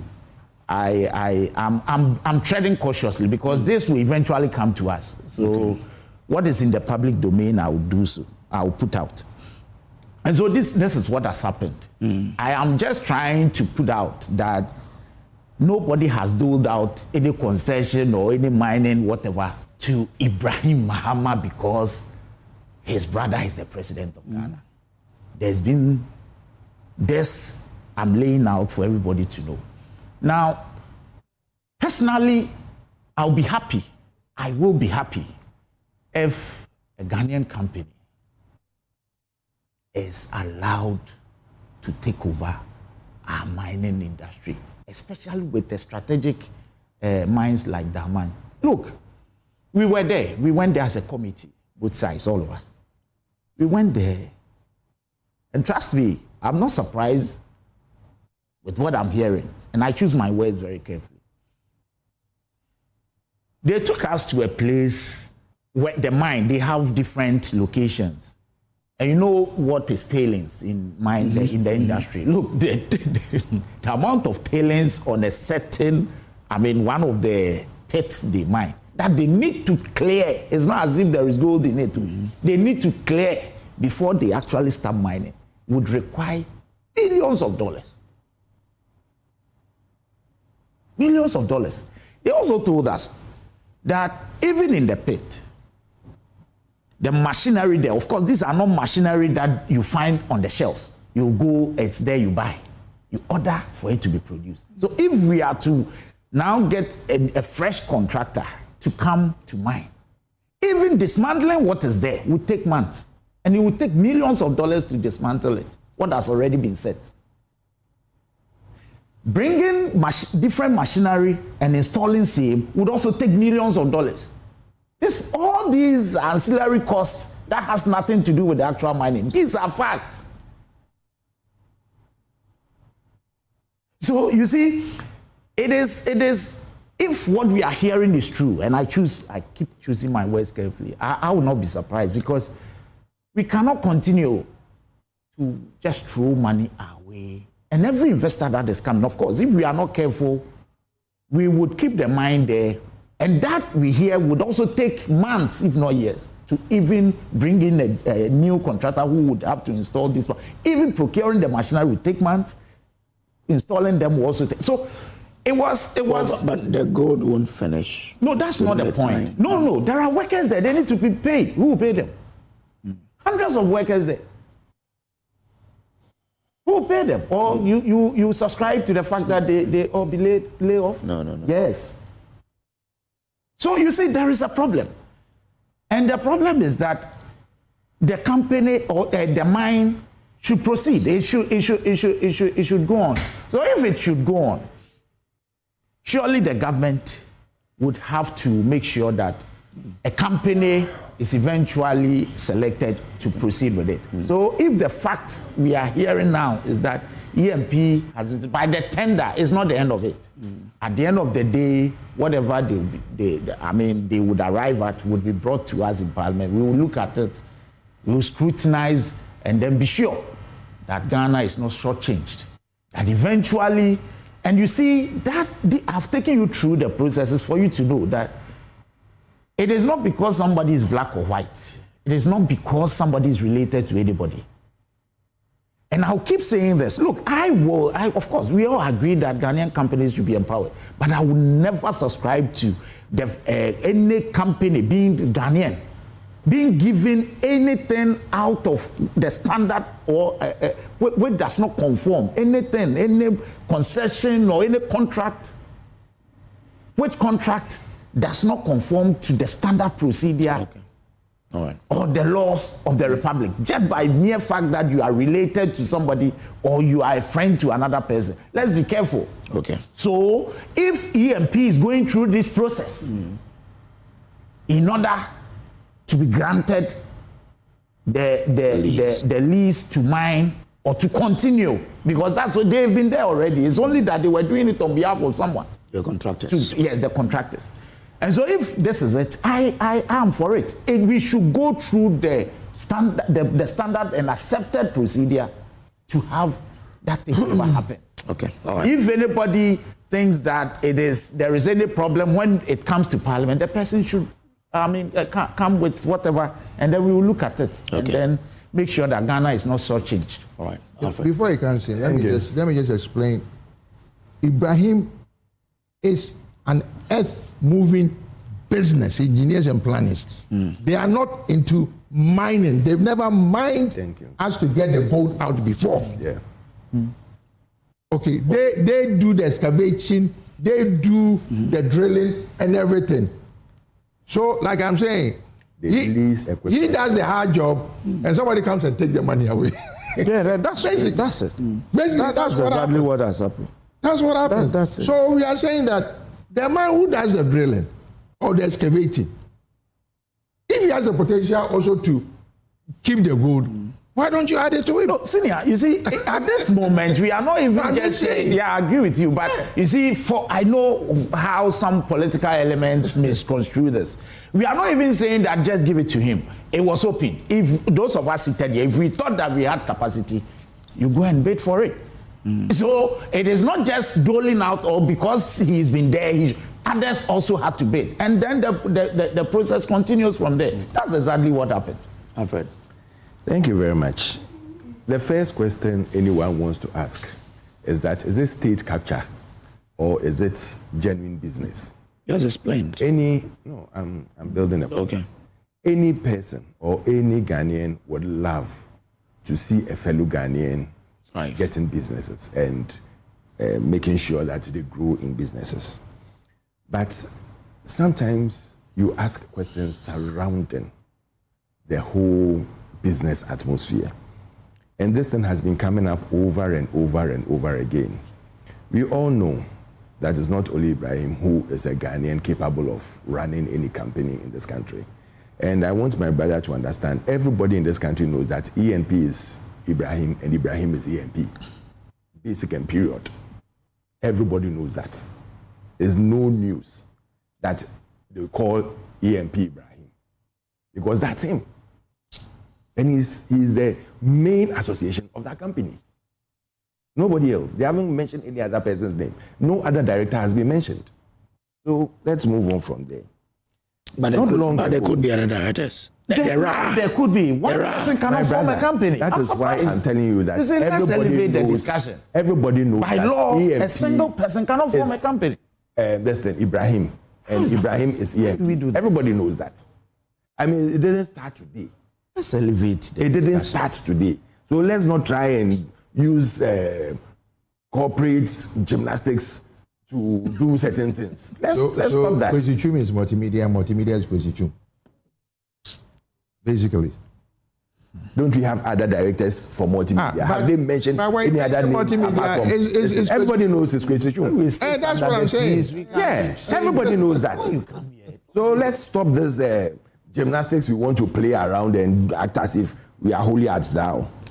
Not long ago, this same government were the people shouting over the rooftops, state capture, state capture, state capture. Am I lying? The same government. Even though there was no state capture, they were shouting over their voices that state capture. Abaye the botechino and one the boba. That is what is happening. That is what is happening today. You see, they forgot that even before they left office, December 2016, Ninahim bauxite concession was given to the same EMP. At that time, it was Exton Cubic. It's a different company. Which is associated, that's why I'm explaining, which is associated with EMP. Yeah. Exton Cubic. And I've mentioned it. You can always check. Which is associated. And on 31st July 2019, a 5-member panel in the Supreme Court unanimously ruled that he cannot have that concession.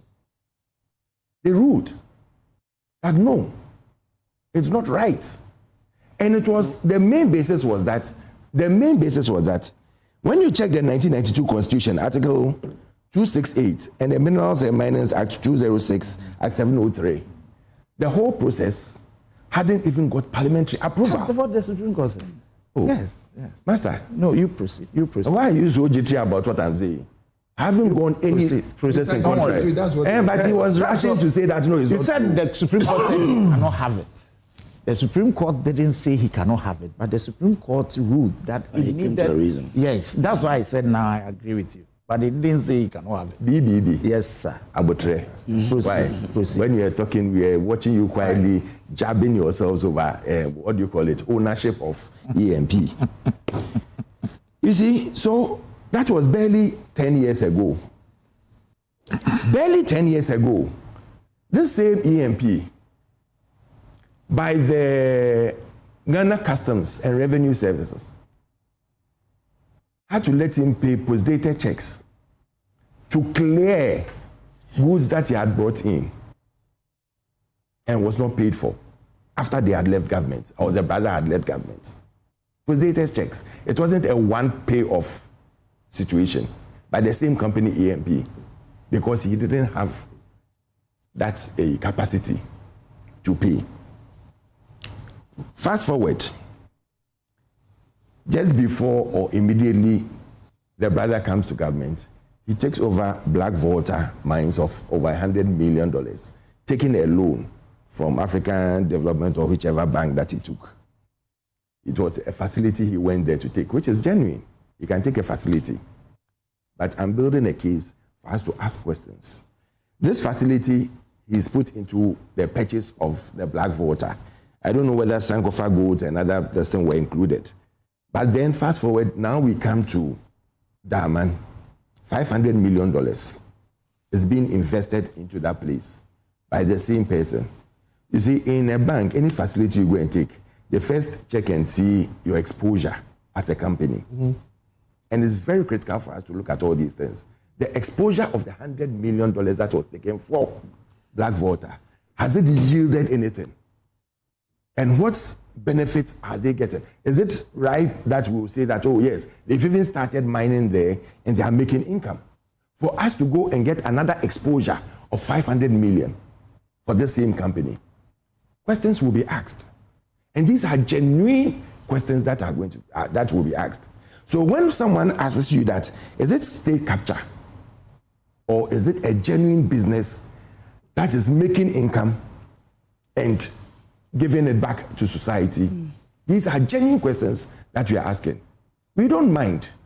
We don't mind that, yes, Kofi Capital sitting here, if he has the capacity to do something good and the government or the government or the people can support him to do that, why wouldn't we do that for him? Capacity to do so. I've been doing something good. Nobody is supporting me. Consumer protection. Because you don't have the private jets to give.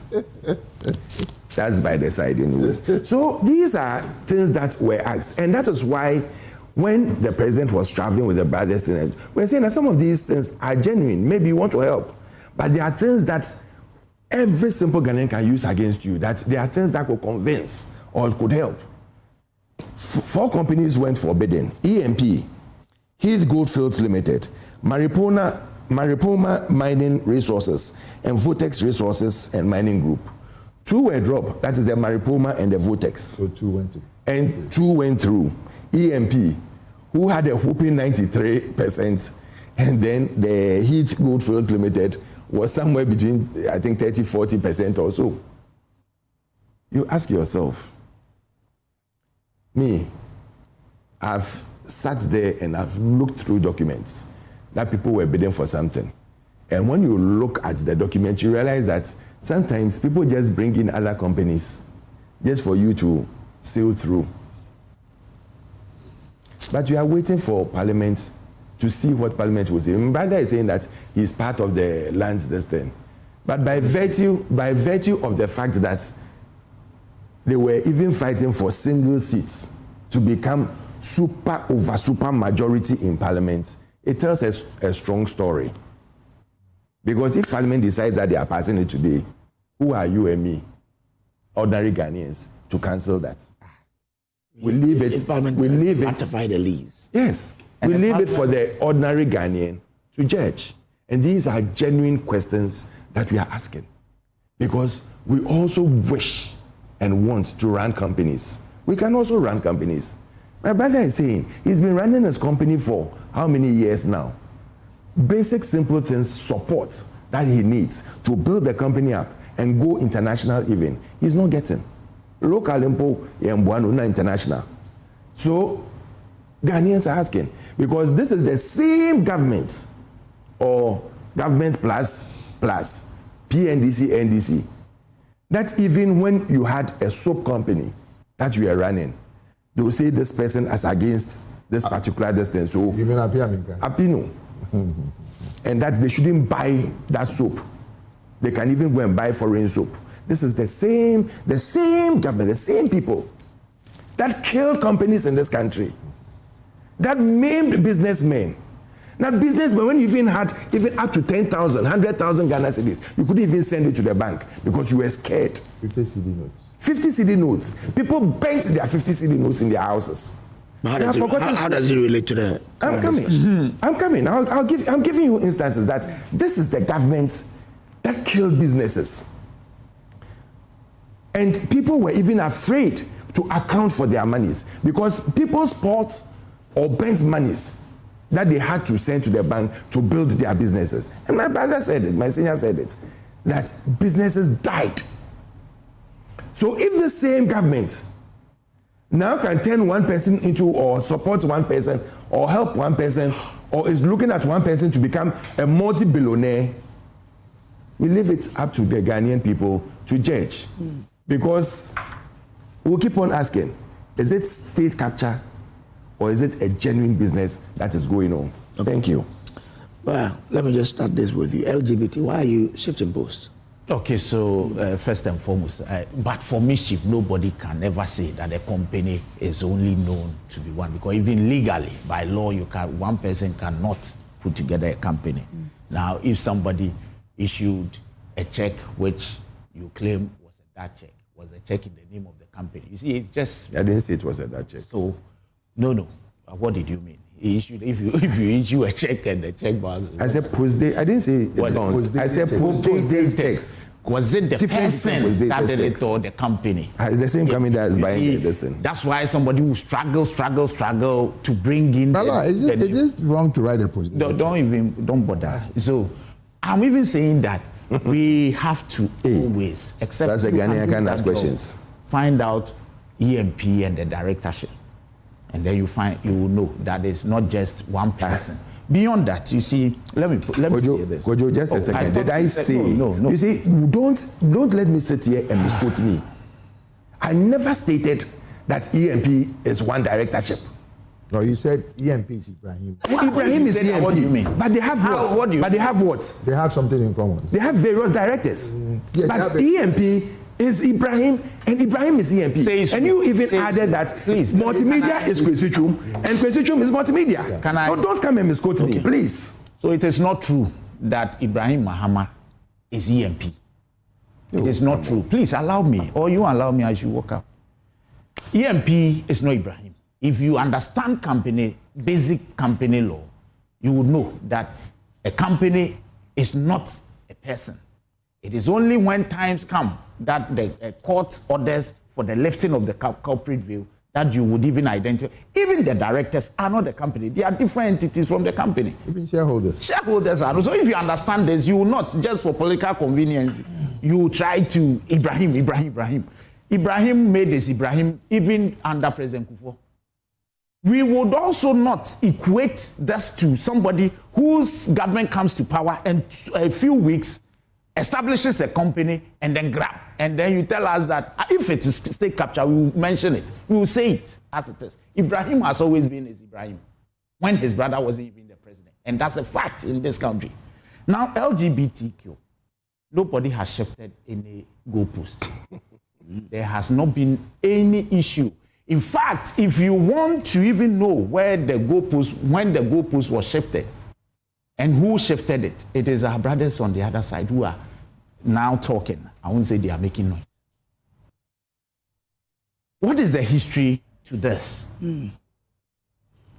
As a country, we abhor these acts, all of us. It's clear we all do. So we said our criminal code wasn't enough. I mean, the provisions in the criminal code wasn't enough. So we needed a different law to deal with it. We all agreed. At the time, the government of the day was not willing. He wasn't interested in putting up that law. I mean, the bill through a state-sponsored bill for that matter. So some individuals from either side came together, and I'm talking of during the administration of His Excellency Nana Addo Dankwa Akufo-Addo. So they came together to put together this bill, a private member's bill. They went through every, process and got the bill passed by the Parliament of the Republic of Ghana. And by law, when that happens, all you should do is to put the bill before the president for assent. Is that not so? Now, when they were done, even before the bill could get to the president instructed his brother. In fact, even before he instructed his brother, the president on a public engagement out there. At the time, there was no case in court at the time on that day. Yes, Richard Sky had not filed. In fact, he filed the day after the president commented on it. This is public record. The president stated in a public engagement that there was a matter in court, and for that matter, he wasn't. And he was told in the face that there wasn't any matter in court. The matter was filed. There were two cases. Yes. Amanda and Richard Sky. When was Amanda filed? And when was Richard Sky filed? And when did the president make that public utterance? So I'm saying that if you would look at all these for us, you would be able to judge for yourself. Then the president instructed his secretary to also write to the clerk or the speaker to Parliament. Something very unconstitutional. It's never happened in this republic, whether first, second, third republic or fourth. It's never happened. Because there are plethora, and the president is a lawyer. His secretary is also a lawyer. You cannot stop Parliament's duty. There are a plethora of authorities on this. Because Parliament's duty ends with submitting the bill to you. In fact, the law prescribes what you should do if you do not wish to assent to it. The law prescribes what you should do. It is not by force that the president signs. So if you won't sign, you transmit it back with reasons. But in this case, the president even didn't want to. So he instructed the secretary to write to Parliament that don't bring this thing here because the matter is in Parliament. He lost an election for it. No. But you see, if we have the same people who disappointed Ghanaians, being the people who are now up in arms and talking and saying all kinds, even prescribing, or saying things that do not even exist, then we must call them out. Because it's important. But you promised Ghanaians you No, hold on, I'll come to it. Hold on. You see, we have to also tell the history of this, because these are the same people talking. So tell them that you disappointed us. If you are asking, I will answer you, but not them. They have no shame. I'm asking. Good. So I know they will talk. I'm the first talking. They held a press conference. That is the reason we are here today. So we must call them out. The president's secretary wrote to the speaker that don't bring it here, and that they were when the president is a lawyer and his secretary is also a lawyer. Asante Bedietu is also a lawyer. They know that it has never been tried. It has never been a settled law about the mere service of an injunction. In fact, recently, now the law currently, according to Kulendi, speaking on behalf of the Supreme Court, is that the mere service of an injunction to you is not an automatic injunction. But that was hold on. But that was after this issue. No, so I'm saying even before it had never been tried. Some judges look at it differently. I've been a practitioner. Some judges say that once you are served with the application for injunction, you are stayed. Others don't see it like that. And now it's been given a clear meaning by Kulendi JSC on behalf of the Supreme Court, of speaking for and on behalf of the Supreme Court. It has never been settled. So for the president, and you see, it's interesting. So that matter eventually, both were decided, I think, on the 18th of December or something. The president was still in power. So if that was the main reason he refused or he didn't want to sign, the matter was determined before he left office. Did he call for it? I heard someone say Parliament was on recess. We are on recess now, but we meet as committee. If the president was interested, the work was done. It was just for him to take it up and sign. But he refused it. But why don't you do it? Now that you have So we are doing it because you see what the President Mahama said was that he would have even wished that the state sponsors. I was in Parliament when the Speaker said that yes, it was the contemplation of the President, but he told him that no, leave it for, because this is we want to look at it from the national point of view. You have people on the other side, on one side and the other, come together, and so what they did, we needed to proceed from there. The Speaker ruled on that day, that same day he mentioned it, that yes, the President contemplated, but he advised him that look, leave it, let the private members' bill sail through, because they were done with it. But you know, the Speaker ruled that the bill in the form it was at the time died with the Parliament of that day. You heard it. But the issue now is even not about this. You saying that it's not a priority issue today? No, but you see, that is why if you look at is it because the president said that it's not a priority to him because it's not unstable. He was asked a specific question. Felix Ofosu-Kwakye also says it's not a priority to Ghanaians. This is the president has said something. His spokesperson has also said. No, the president didn't even end there. You are asking me, please, if you may hear me. Okay. The president didn't end here. He said it's not a priority to him and that the democratic processes will proceed. Why don't you add that? That is what the president said. And the democratic processes has been ongoing. Parliament is working. In fact, the Parliament met with stakeholders last week. The committee, Constitution and Legal, as well as the Human Rights Committee, they met last week in Akosua on it. Another meeting is coming on the 23rd. Send your men there. I am very optimistic that by the time we resume, there will be a report from Parliament.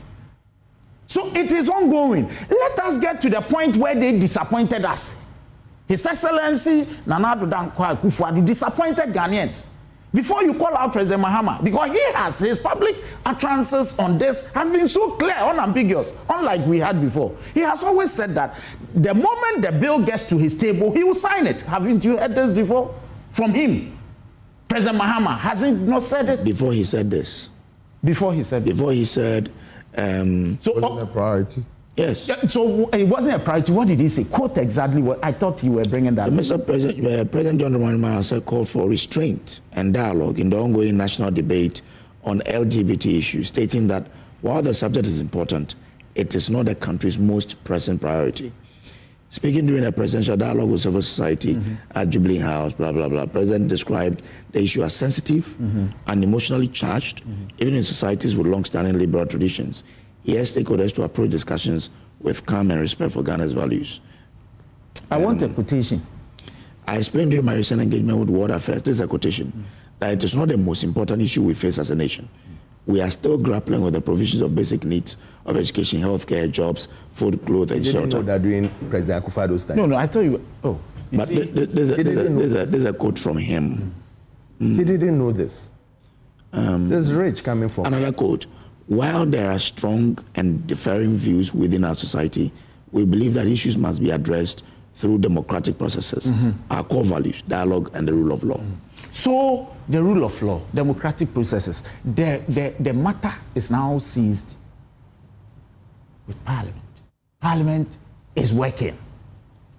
In fact, let me ask you this, if we do all these and eventually it comes to the plenary and it is voted out, as in we vote against it, what would the president do? Yeah, vote first. So you agree now. Let's vote first. So the president can, of course, as president, this is not even on his table because we are talking about law. The law is being considered in Parliament. But in 2014, when he wanted Akufo-Addo to sign, things that he's mentioning today were still the same. Jobs, people didn't have. No, I'm not. But I'm looking at it differently. That when he wanted Akufo-Addo to sign, the whole, did you say 2024 or 2014? 2024. Thank you. Because the matter was seized with the president. The Parliament was done. That's the difference. Parliament was done with the processes. So or not so? I'm asking you. Oh, so? Yes. And the president did not assent to it. There were legal issues. Where were the legal issues? Where were the legal issues? Where? I am telling you that every lawyer knows that it wasn't at the time, it wasn't as trite as he made it look like. Okay. The mere service of an injunction application is not an automatic injunction. And the president knows it. His secretary knew it at the time. Indeed, I'm saying that even if that was the issue, on the 18th day of December, the matter was ruled. In fact, the judgment was given that it was premature. So the doors were open for the president to receive and then assent to it. Did he do it? I'm asking you. So they are the last to talk about LGBT because they disappointed us. Let's wait for Parliament to finish when we are done because because of separation of power, the president cannot tell us what to do as parliamentarians. Let's finish. Let the matter get to his table. He disappoints you, then you can call him out. At the moment, MPP and Nana Danko Akufo-Addo cannot, in fact, they have no moral right to talk about LGBT. What are they saying? Okay. And President Mahama has not breached any promise yet. Let me say it advice yet. Because Parliament is seized with what should they do? Tell me what one thing President Mahama is expected to do at the moment. Okay. He's not a member of Parliament. Parliament is working on it, both sides. We are not done with the process. You go and ask him, and he says that on my bill, it is not a matter of priority because on his bill it is not even there. What is there are the provision of water and then food and all that. When Parliament is done and we take it to him, I believe and I know that he will sign. But if he refuses, then you can call him out here. Because there was a president who was seized, who the process was complete. He was seized with an opportunity to sign. He said he won't sign because there were matters in court. When the matters were done with on the 18th day of December 2024, about 3 weeks before he left office, he ignored it. So the president won't apologize, as the MP is demanding. Apologize for? The MP is demanding that he should apologize. Apologize for? I'm not too sure. Accusing him of reneging on a key campaign promise that helped secure his. Can you sincerely say that he's reneging on a key campaign promise? If he says it's not a top priority. No. Is it because of what he said and the definition you put on what he said, or his actions show that it's not a top priority? What should he do? All right. What should he do? Okay. Thank you, Lawyer Bedu. If we don't see lawyer again, lawyer would have to be somewhere else, so we'll watch out for that. Yeah. Alfred, he says the bill has not been there. Listen to my submission before going. Listening. But because he wants to run away from the double standards and hypocrisy of an NDC government, then this is what will happen at the end of the day. So, lawyer, tell your president that this is hypocrisy and double standards. Someone who stood on a platform to let Ghanaians feel and know that LGBTQ plus was the most painful and essential thing in this country. That if he gets into office, in fact, within a twinkle of an eye, he would sign. At that time, he didn't know that the bill elapses with parliament. When he was saying all these things, when he was on the campaign platform, when he was at Asin North, using it as a campaign tool. You see, when my brother was speaking, he forgets that the Speaker of Parliament, isn't he a lawyer? Yes. All these things he's talking about, as a Speaker of Parliament, doesn't he know that you can send it to what do you call it? You can bring an injunction and he can still send a bill? The first question we should ask, was the bill in front of Nana-Addo that he didn't sign as a president? And he made this thing about his brother. Nana-Addo's brother, none.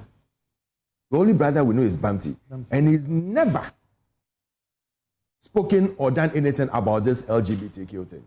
So when we are speaking, we should be careful of the names we mention.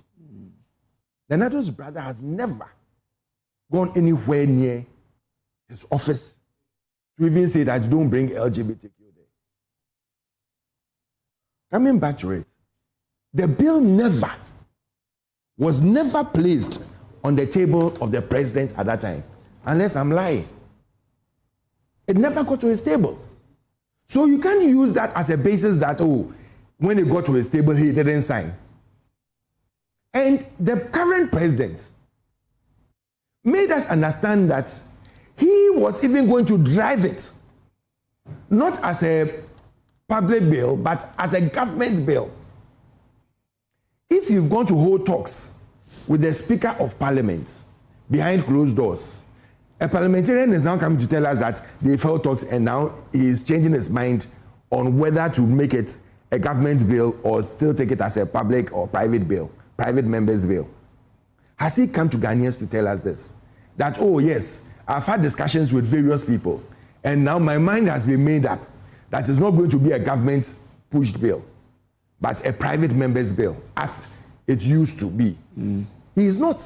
And that is why MPP is calling upon him to apologize to Ghanaians. Sometimes when they are speaking, they forget that we are also Ghanaians. They think we come from Cote d'Ivoire or from Togo or from Benin or from Iran or America. We are also Ghanaians. And when we go out, we speak on behalf of the Ghanaians, our parliamentarians there, led by Honorable Afenyo Markins. They speak on behalf of Ghanaians. He has a constituency, and so do the 87 more. So when we are speaking, we are not speaking on an island. Honorable Sam George, and when they were doing this, when they were fighting for their bill, about 5 or 6 of them, and I'll mention their names here, they were, just a quick one, Honorable Sam Nate George, Honorable Dela Sowa, Honorable Emmanuel Kofi Bejra, Honorable Alasan Suhuni, who is now a minister, Honorable Rita Na Odole Sowa, Honorable Helen Ajua N. Ntoso, and is Ajua Ntoso, not N. Ntoso, Ajua Ntoso, and Honorable Roxanne Nelson Dafia Makpo, including my own brother, Reverend Intim Kojo. They were the ones who sent that bill. So if it was so important for you and you're pushing it so much, 1 year, 3 months down the line, you haven't been able to send this bill. Today, the same person who used it as a campaign tool and came to win power on the backdrop of one of the main things he used, galamsey and LGBTQ, is telling us that, oh, now he's realized that it's not a priority to him or to the country. We said it's a priority. The same priority you gave it in 2024, where in December you were telling us that if it's in front of you right now, you will sign it. As a president, push for it to be on your table. The same Sam George who pushed for this and went helter-skelter in this country and was calling on every Ghanaian to rise up against this and said that if they come into office and within 2 months the president hasn't done anything about it, he will choke him till he, Sam George, resigns. He's still in office. He now tells us that he had to do anything to make sure that his party will come into power, whether truth or untruth. He doesn't care. All he needed was for his party to come to power, for him to become a minister. And he's achieved his purpose. So any social media handle, any Ghanaian who is sitting there and is speaking, he cannot be bothered. Is it a type of lies you want to stay in? You lie yourself into government and you keep on lying till you leave government. Ghanaians are watching. And I keep on telling and saying this, that Ghanaians are watching. Because Ghanaians watch quietly, they listen quietly, they talk less, and they act more. Okay. They've done it to MPP, and they can always do it to NDC. No Ghanaian is a fool, and nobody should take us for fools, whether I'm in Party A or Party B. It does not help us, and it does not augur well for the country. Okay. Mr. Capital. You know, this whole thing is it a priority for you? Me as a Ghanaian? No. Okay. You know why? I'll take Nanado's approach that at any given time, when Ghanaians are ready for it, it will come. It's a societal acceptance. Yeah. Let's not pretend that we don't know or we don't have family members who might be leaning towards that side. Okay. My problem with... I beg, just let me add this quick one. It's only when this government came into power that now we are able to see them in front of Independence Square and things, taking pictures. Wholly. And they don't care. Because it's an endorsement by the president and his people that they are not ready to fight any canker. Can you say so? Yeah. Because if now they are able to come out, hold conferences, take pictures, spread it over social media, and no security enforcement is done on it, then we're in trouble. Okay. Thank you, Sir. You know, my issue was, is it the big 6 or the big 7? The people that were in parliament? I think it's about 7 of them. Okay. Yeah. The question is, you and I should hold them accountable as to why they are not pushing it as they did the last time. There's no excuse. I don't even hear even in Team Kojo, who is on your side, even advocating now. You get my point? Actually, there are 8. No, 8. Yeah. The big 8. Oh, Kojo has been running about. No, you're not getting my point. Okay, I get what. As it was then, what is the so shall it be, right? No. That's a biblical thing. Okay. What I'm saying is, we are not serious about our representatives. In other jurisdictions, these representatives, they will lose their elections. But because we don't understand why we vote, people go to vote because they're giving them bentwa. That's true. You know, so if you know why you are voting, okay, the reason for you to go and stand in the voting booth, then you understand why you should be angry when these things come up. Look, my concern is as a nation, we have our customs, our traditions, and our way of living. I find it difficult that even in other jurisdictions, young people are now being taught. A boy born is now told that don't identify yourself as a boy. And a girl born don't identify yourself as a girl. Yes. Okay, that thing is totally nonsense. A girl is a girl, a boy is a boy. And when people who argue that, they have hermaphrodites, right? Yeah, so, to me, all I'm saying is, don't bring certain lifestyle on Ghanaians. If Ghanaians get to a point that they want to adopt that lifestyle, they would adopt. Look, me, as a small boy in Kumasi, on our street, there was a guy who was a cross-dresser. Maybe he might be a gay, but those days. Yeah, we saw him as a cross-dresser. Mm-hmm. Sunday, he changes his routes because you go and identify where he's passing to go to church. And then the whole neighborhood kids, you go and stand there, Kojo, and all those things. I was like 6 years old, down, look at my gray hair. Let's not pretend. Also, they had the Aquarius and Aquarius and all those people there. Right? The question is, they were living their lives. Let them live their lives. But don't bring us, is being brought to us that, look, do you know, the last time I went to New York, JFK Airport, the restroom, do you know they don't have male and female signs anymore? I think this thing has changed it all. When you're going to the restroom, that should be identified as male and female. So New York, JFK, they don't have it. In Trump's time? Yeah, I said about 2 months ago. Okay. 2 months? 2 months ago. They don't have a female. They don't have the sign there anymore. Wow. So you can enter? Yeah, anybody can enter anywhere. Wow. My issue is we don't live like that in this world. But we've always lived with people who were different. Way back in the biblical days, Sodom and Gomorrah. Yeah. Mm-hmm. Okay. May they say that's why God destroyed Sodom and Gomorrah. Yeah. But he didn't destroy everybody because they are still here. After something before Christ or after Christ, they are still here. What I don't want is somebody to come and impose their lifestyle on me. Okay, I'm a Ghanaian, I'm an Ashanti man. My tradition allows me to marry 4 or as many women that I can. Can I take that to the United States?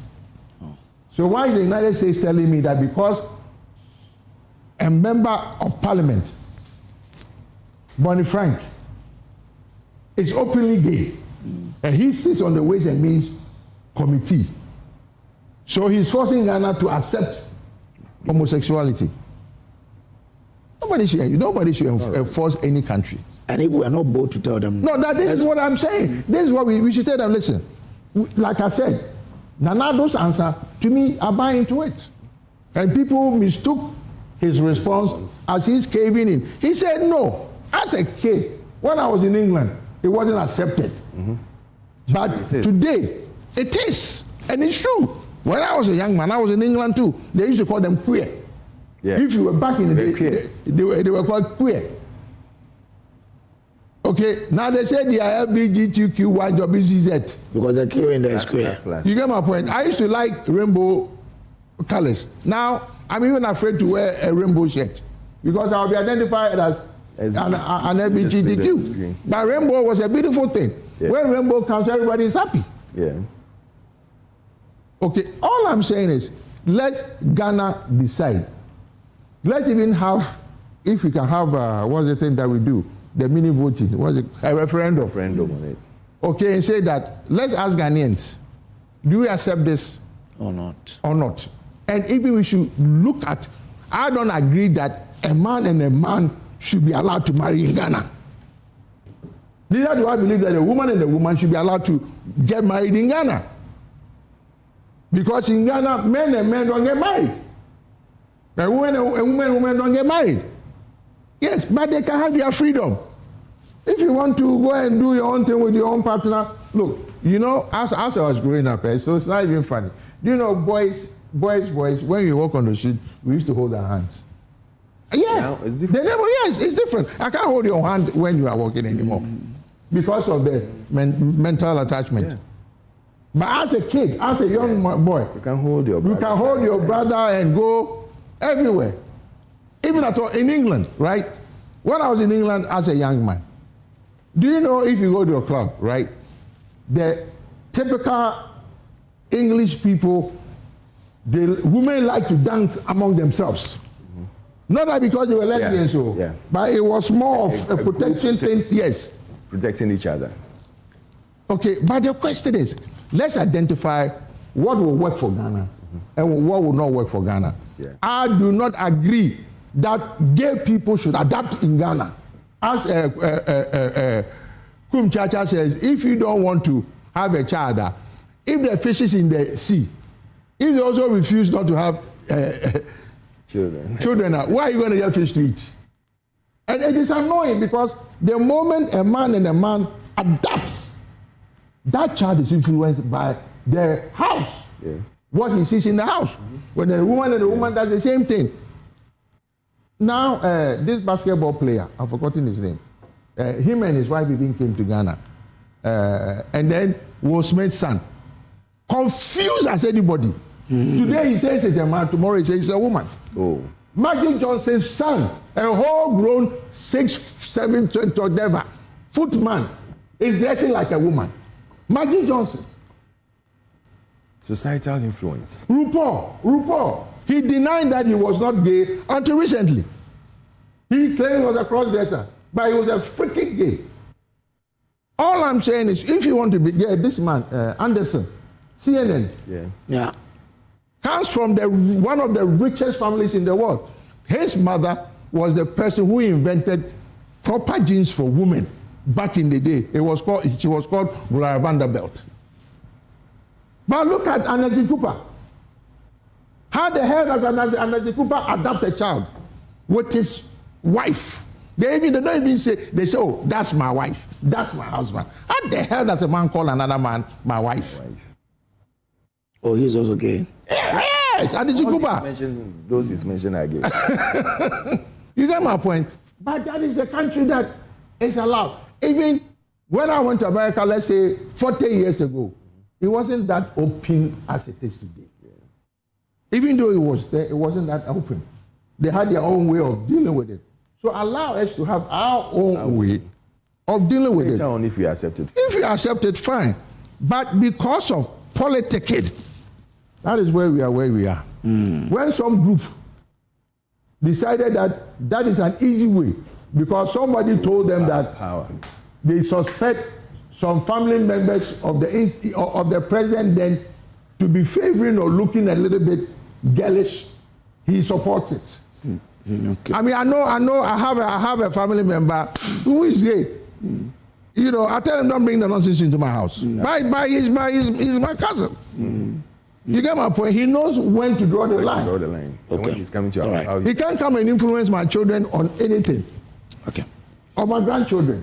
You know, these are the things that we need to know as Ghanaians. Look, why doesn't America go to Saudi Arabia to go and tell them that they should? Do you know some Arabs are gays? Yes. Yes. But not openly. Some are open. You go to London, you go to Edgware Road on the summer, you go to some places in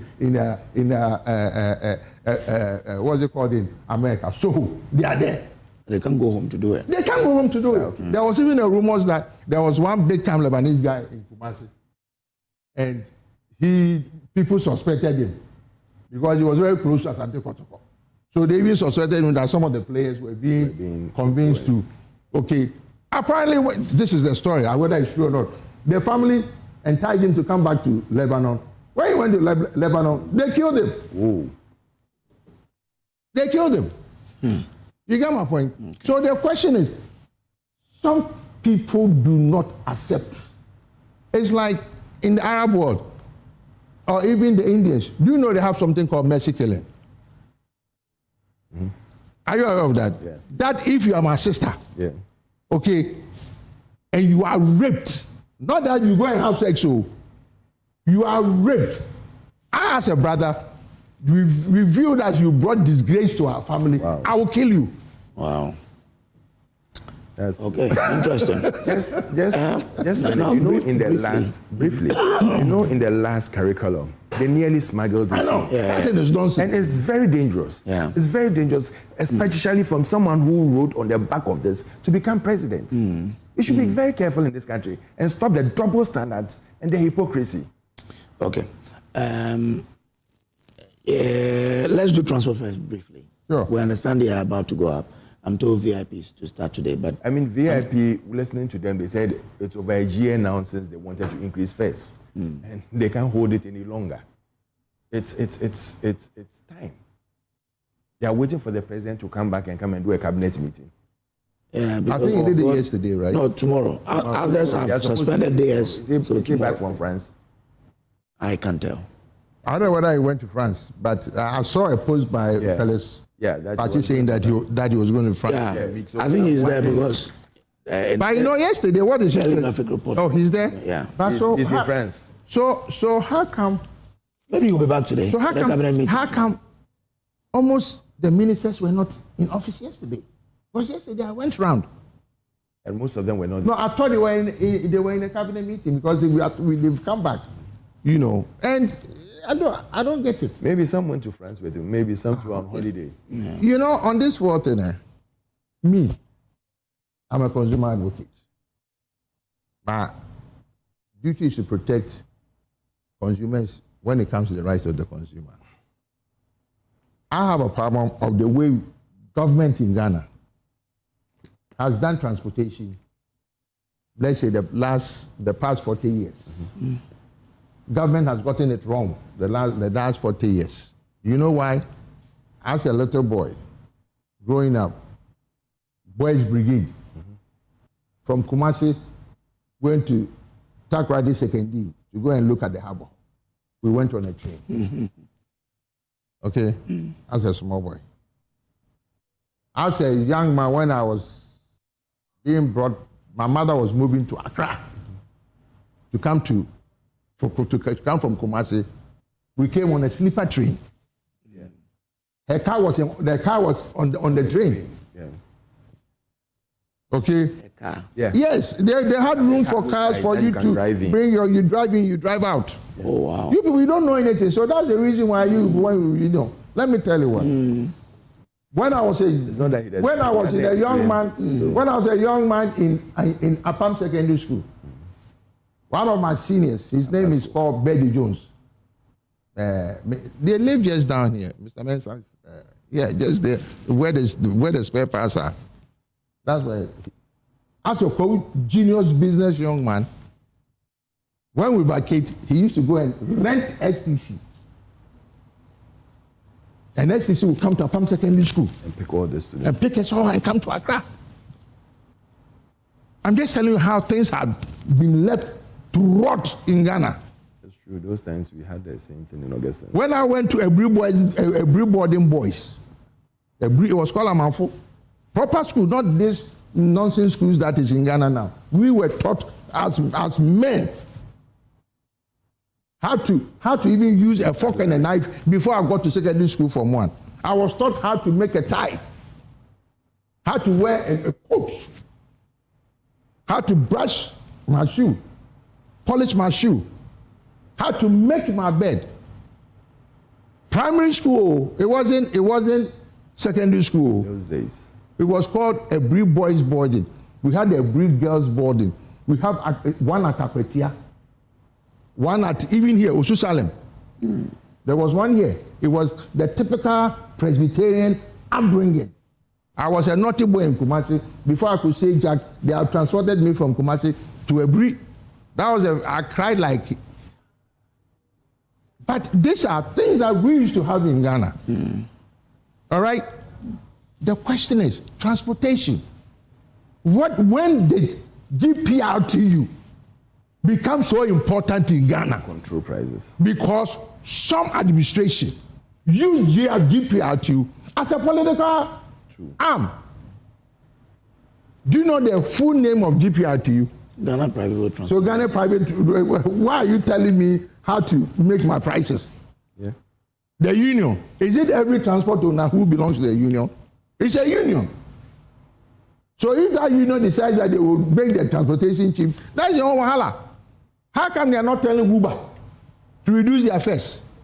Do you know Ghana Airport Company is now bringing more prices on our ticket? Yeah, $100 per person. You get my point? Do you know the reason why?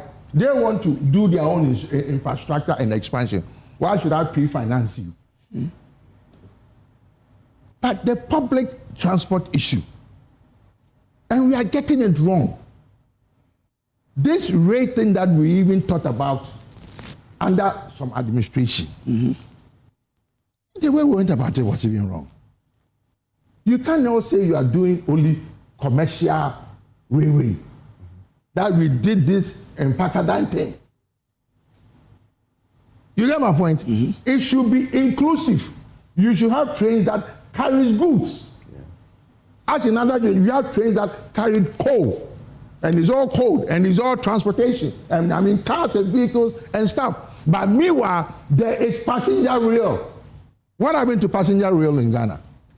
Somebody go and paint three coaches, red, gold, and green, and then we are happy about it. Both NDC and MPP.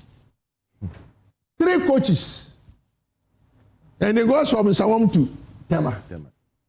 What nonsense is that? Still working? I don't even know. I'm just saying. Guess what? What I saw as a kid, by now, the whole Ghana should have been railed. Yeah. Because the way we started, if you are coming from Kumasi, Pristia, all those things, it was straight all the way to Takoradi. Okay? Transport fares. But everywhere, you see, look, if you go to even the so-called capitalist countries, that's why they have the public transport. If you go to London, they have London Transport. London Transport is the one that... Just 1 minute. London Transport is the one that government puts in money to cushion. That is a social intervention. Kojo, just 1 minute. There was a reason why President Akufo brought back Metro Mass. There was a reason. And there is a reason why under Nanado and Baumia, they decided to negotiate for 100 electric EV buses. There was a reason. You know that private road and private GPRT. You know that song. You did your best, but your best wasn't good enough. Okay. Let me. You see, if you tell me that under some administration, what as I'm explaining, from when I was a kid, by now, you brought that electric buses and they were all over the place. Then I'll applaud you. You a population of 30 million. Oh, please, don't start. Listen, the amount of money, and it's not just NDC or MPP. Both, I beg you. It is my. You've made your point. Let him also I was on the floor for 1 minute when let him have his time. Yeah. No, you finished. Yeah, you finished. Yeah. So you see, I didn't finish. You say you want to interject, but go ahead. You see, I don't like politicking when it comes to certain things. Okay, look, Osabas. Do you know what Osabas is? Yeah. Okay. I saw Osabas. Oh, fine. Guess what? Do you know where Opera Square is? Yeah. That was the central station for Opera for Osabas. Yeah. Go to that place now and see. Governments. That's why I said I don't want to do politics this morning. I want to be a Ghanaian. But that doesn't mean that... No. You see, the same thing NDC is telling me they've also imported 100 buses.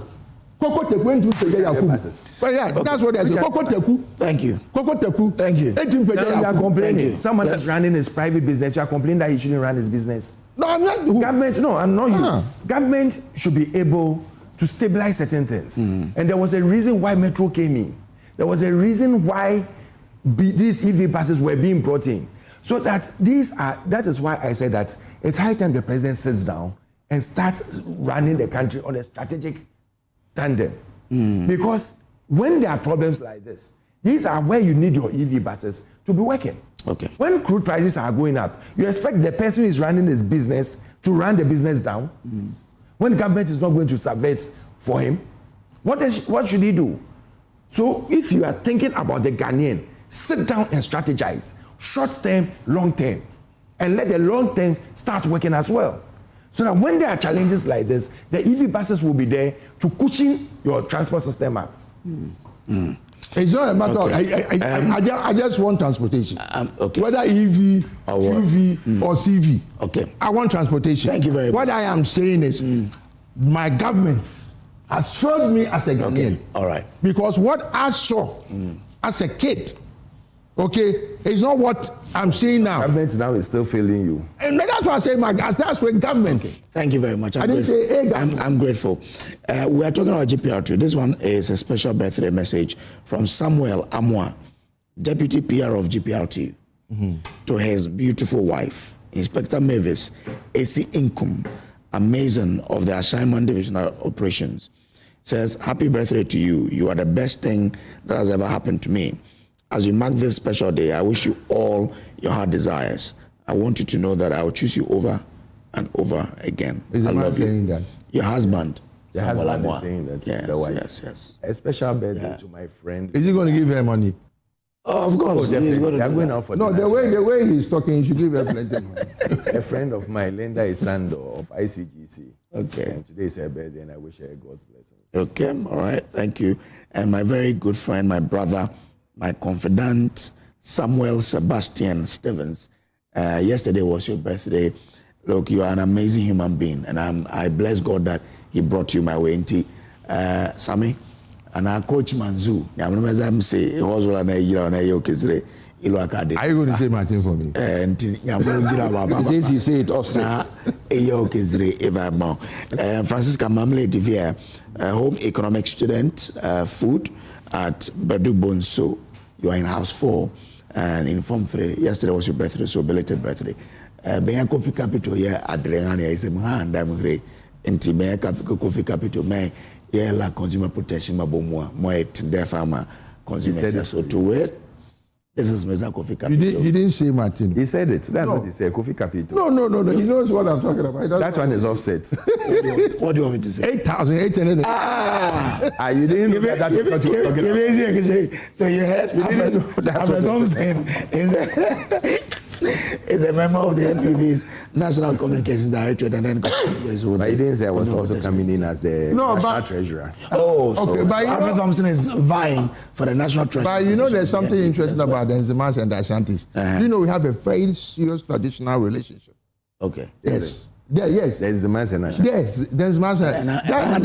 That is why I'm a hunter. Oh, okay. But Nzema, we are one. That's why we have Asante Kotoko and Nzema Kotoko. Okay. Thank you very much. Okay. We'll take a break here. We'll be back with more. Please do stay.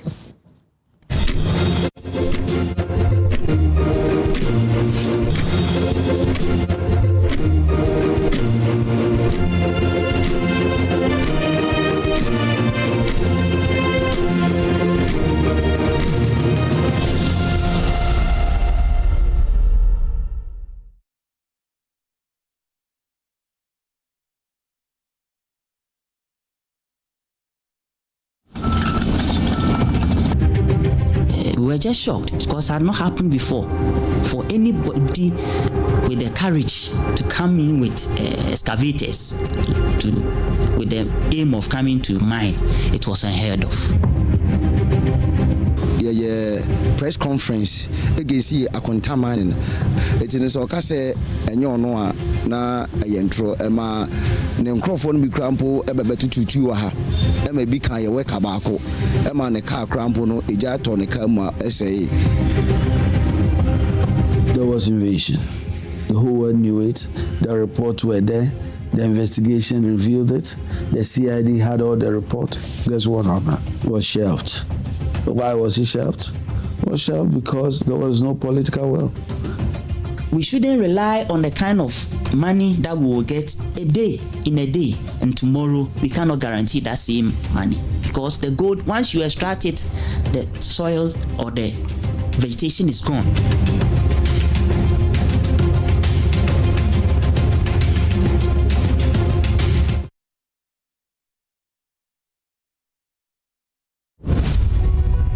Every woman who is at the age between the age of 30 to 50 has the risk of developing uterine fibroids.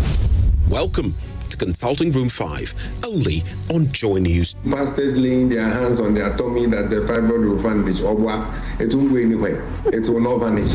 Consulting Room 5 airs on the Joy News channel on Saturdays at 3 p.m. and on Sundays at 6 p.m.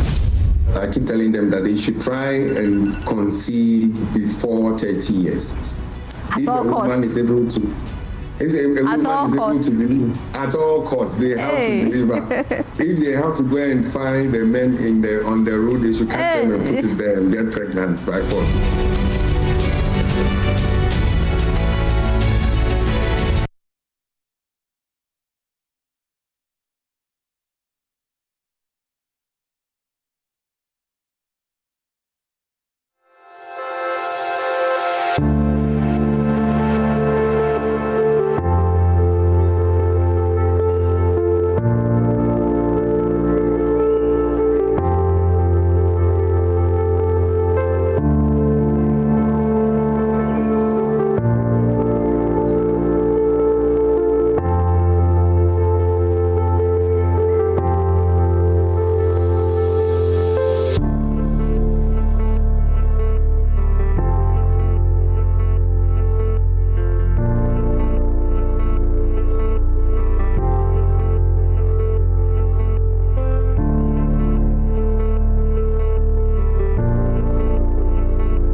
Thank you for staying with us. You're watching the AM show. Now, 1/3 of tourist sites in Accra could be lost to coastal erosion and rising sea levels, with the Osu Castle among the most vulnerable.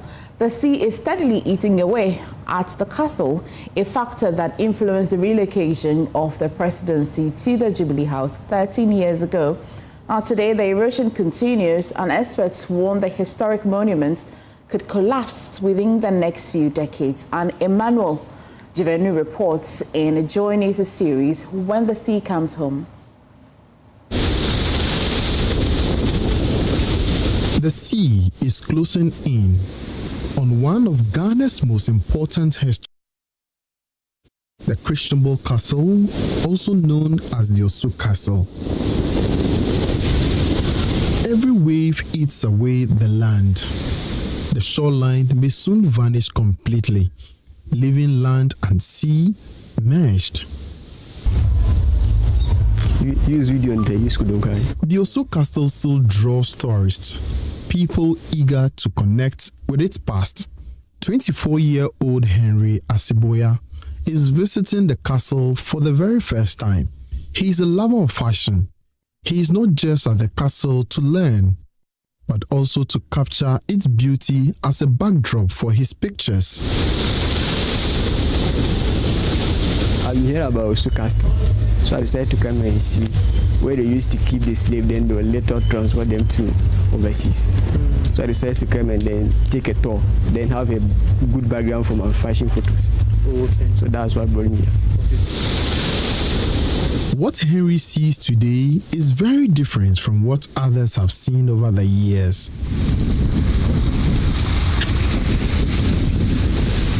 Just a few meters away from the Osu Castle, 50-year-old Moses Abeka Okai sits by the shore mending his fishing net. He has lived by the sea for decades and remembers when the shoreline was far from the castle. Castle first year kuse to sibia ne show enye ba nale tumo bia ne e ban show itumo first year bele yo gono ton bia ne show le te ba nale first ke show fan aton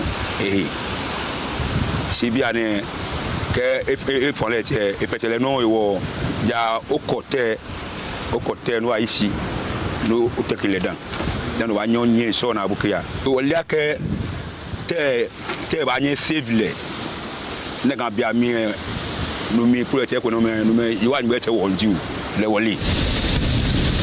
At the base of the Osu Castle, the warning signs are no longer subtle. The rocks that once held firm are now exposed, some cracking, others being pulled away. The waves are no longer breaking offshore. They now strike directly against the foundation.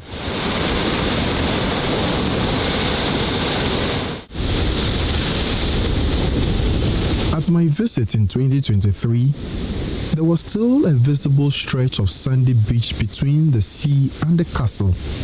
I could stand and walk in that space without difficulty. 3 years later, that buffer is almost gone.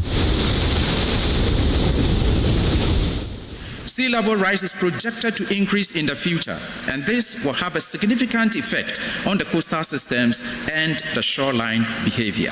Our study revealed that out of the total number of tourism facilities at risk in Accra, a third cannot physically withstand the event of sea level rise hazard due to their proximity to the shoreline. For centuries, the Cristobal Castle was the seat of government. From the colonial era through independence and into the Fourth Republic. But in 2013, the presidency moved to the Jubilee House. Coastal scientist Professor Akufo-Addo says advancing coastal erosion played a key role in that decision. Using the current sea level rise rate and projected future rates, model the impact of coastal erosion on some selected landmark coastal features along Accra's coast. I observed the Kwame Nkrumah Mausoleum, the Independence Square, and the Christianborg Castle will experience erosion and are likely to be lost to the sea in the very near future, looking between from 50 years to 150 years. This study generated several discussions which have influenced, I believe, the relocation of the presidency to the Jubilee House.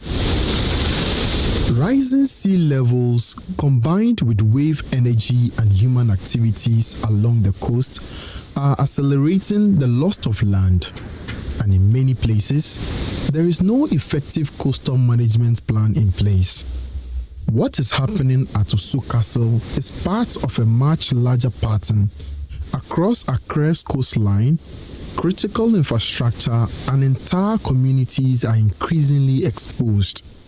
National landmarks, economic zones, homes, all sitting on land that is slowly disappearing. Several areas along the coast, not just Christianborg Castle, but several areas along the coast are vulnerable. And how do we ensure that there is an increased resilience so as to be able to fight or to withstand some of these challenges? And like I said, all hands needs to be on deck. We need to initiate a national discussion on these things. Every facility within the coastal area has a certain level of vulnerability. But how do we ensure that we enhance the resilience of communities, resilience of infrastructure, resilience of assets within the coastal area? So it's all encompassing. But unfortunately, because we don't have a workable management plan for the coastal area, anything is just going on. I feel so bad about it because when I was coming, I interacted with some people even outside. The environment was lovely, yes, lovely. So I said, I'll feel bad about it. Osu Castle still stands, but the sea is creeping closer, eating away the land it once overlooked. If nothing changes, the loss may not happen suddenly, but bit by bit, until there's nothing left to protect. Emmanuel Jivenu, JoyNews, Osu.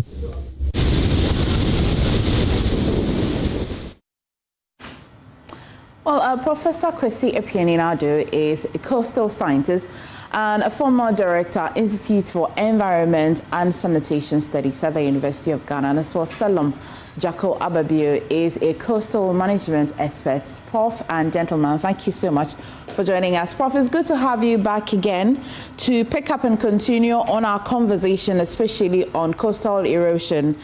And this second episode, if you can hear me, reminds me of your inaugural speech. We have actually brought excerpts of it into this episode of our series. And it means that you've been warning of this several years ago. It's not even quite surprising, this report that my colleague Agyeman-Rawlings has just brought to the fore again. How would you measure our responses so far? For having me, and good morning to your viewers and listeners. Measuring response, I think it's not been as one would have wished to see. We haven't been proactive, we're still being reactive. We haven't looked at the problem in its entirety, I think we haven't tackled the issue as we are expected to do. And I think it's something that is quite worrying because the dangers are imminent. We are facing the challenges so far as coastal erosion is concerned, and the measures that are being put in place to tackle these challenges I don't think are enough. Prof, is it too late? Are we way behind in responding to the threat so far? I wouldn't say it is too late, but I can say it's getting late. So if we can start today, then that will help. As we continue waiting, then we are shifting that, we are increasing the impact, and then the challenges are also increasing. So I wouldn't say it's too late, but it is getting late. Okay. Prof, stay with me. Let me bring in Salom. Salom, thank you for joining us on this conversation, especially with your expertise in coastal management. I am actually quite curious and concerned whether so far our responses, do they look like short-term fixes or they are quite a good step in the right direction?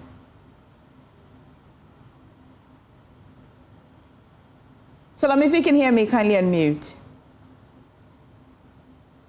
Kindly unmute and then you can speak to me if you can hear me. All right. Can you hear me now? Yes, Salom. Thank you. Please proceed. Good morning to you. Good morning, Akufo-Addo, and good morning to your cherished listeners. Yes, the short answer to your question is yes. We've been doing a firefighting approach to shoreline management. It has been ad hocism for a long time, and we have been using methods that, in our estimation, are last century methods. So we have not been really getting the benefits of protecting our shoreline for future generations. So yes, it's been ad hocism. I've heard some interesting stories from some directors that were responsible for shoreline management in Ghana. And one of the stories was that he followed a politician to the coastal environment, and the people said, we need this shoreline fixed. And immediately the minister turned and said, that is why I brought this gentleman. And the gentleman was so shocked because he didn't have any idea that he was going to talk about sea defense. And that is how we've been building it bit by bit. Prof. Kwesi has spoken extensively about it.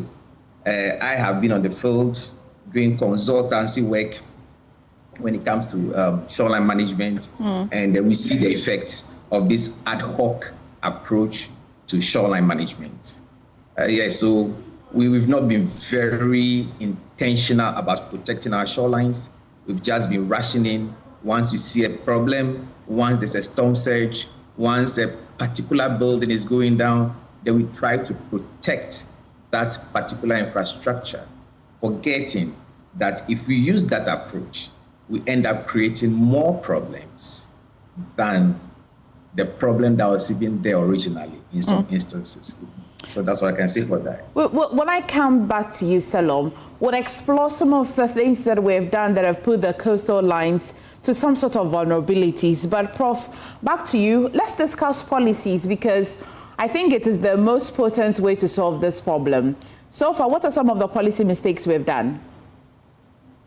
I think one major issue which I find worrying is the fact that we don't have a comprehensive policy in looking at coastal erosion management in Ghana.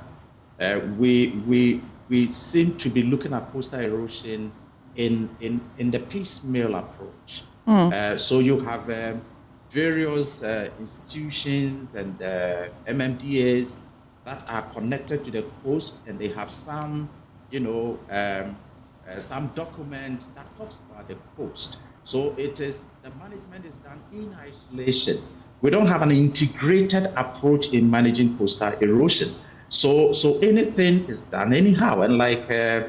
Abibio rightly indicated, what we tend to do is a knee-jerk approach, because there's nothing there to manage the system, nothing there to coordinate the activities. So anything comes, and then quickly we move in, we put in the drawings, and it is not solving the problems. We are rather enhancing the challenges that are associated with the coastal erosion issues. There is nothing guiding our activities, although we have pockets in acts of various institutions. This organization is managing a bit, this is managing a bit. We need to have a coordinated approach in managing coastal erosion.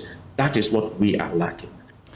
Last week, when we had a conversation on this particular topic, you drew our attention to the WACA project, which at least sought to help with some of these challenges. I'd go to Solomon. When I come back to you, Prof, what exactly could we have done with the WACA project? I see that pockets and bits of it are usually implemented through the Ministry of Environment and Sciences, but how can we broaden the policy? Because you say that we're not quite intentional, but the sea erosion is quite intentional. It keeps coming, even if it's a natural occurrence or by human activity, per some of the things that I was learning from you last week. The bigger picture, what could we have done better with approaches and policies like the WACA project? But Salom, human contributions, we can talk about policies, we can talk about what governments can do, but right before our eyes, we see development, we see buildings, we see people or residents inhabit the coastal lines.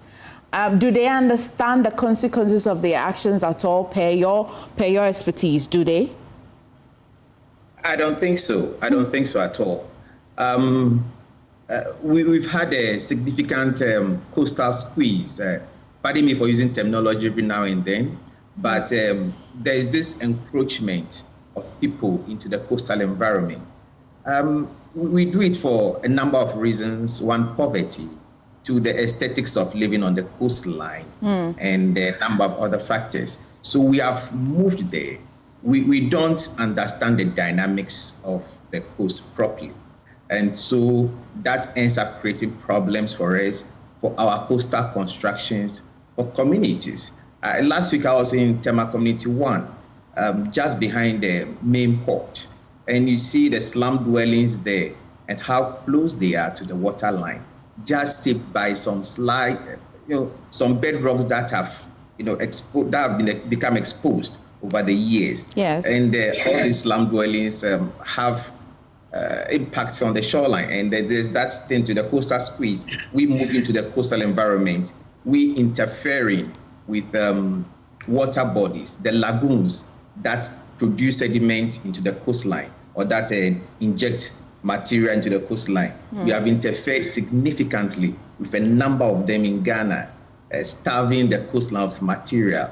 It all shows that our approach to development, which is not intentional, which just evolves naturally, seems to have been impacting on the coastline. So there are two sides to all of this.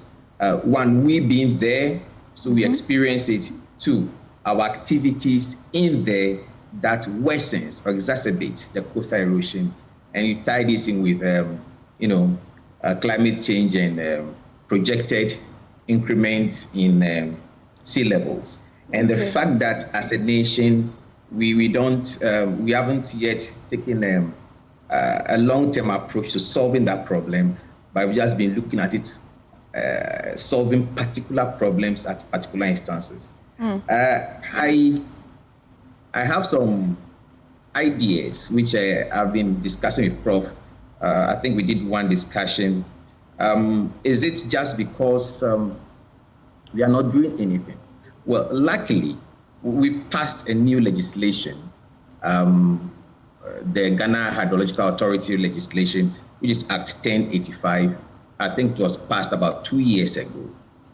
I want to believe that we can use this legislation to manage the coastal environment, slow down erosion, do what we call nature-based and nature-positive engineering that uses nature instead of what we've been doing now to protect and enhance the coastal environment. I believe we can use that legislation properly to handle this.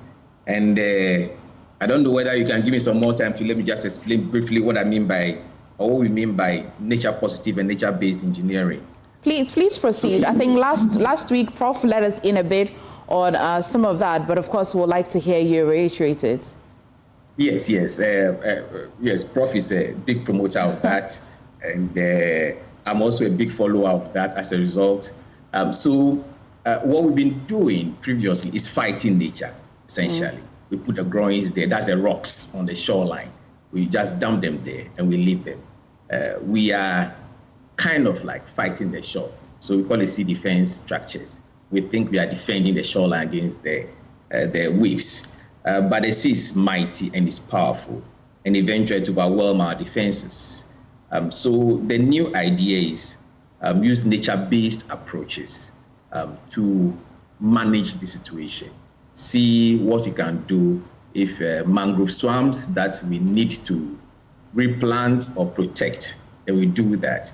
But where I am most interested in, because I'm a coastal engineer, is the nature-positive engineering, whereby we come to a kind of midway between just allowing nature to do it, and we engineering such that our engineering approaches goes with nature.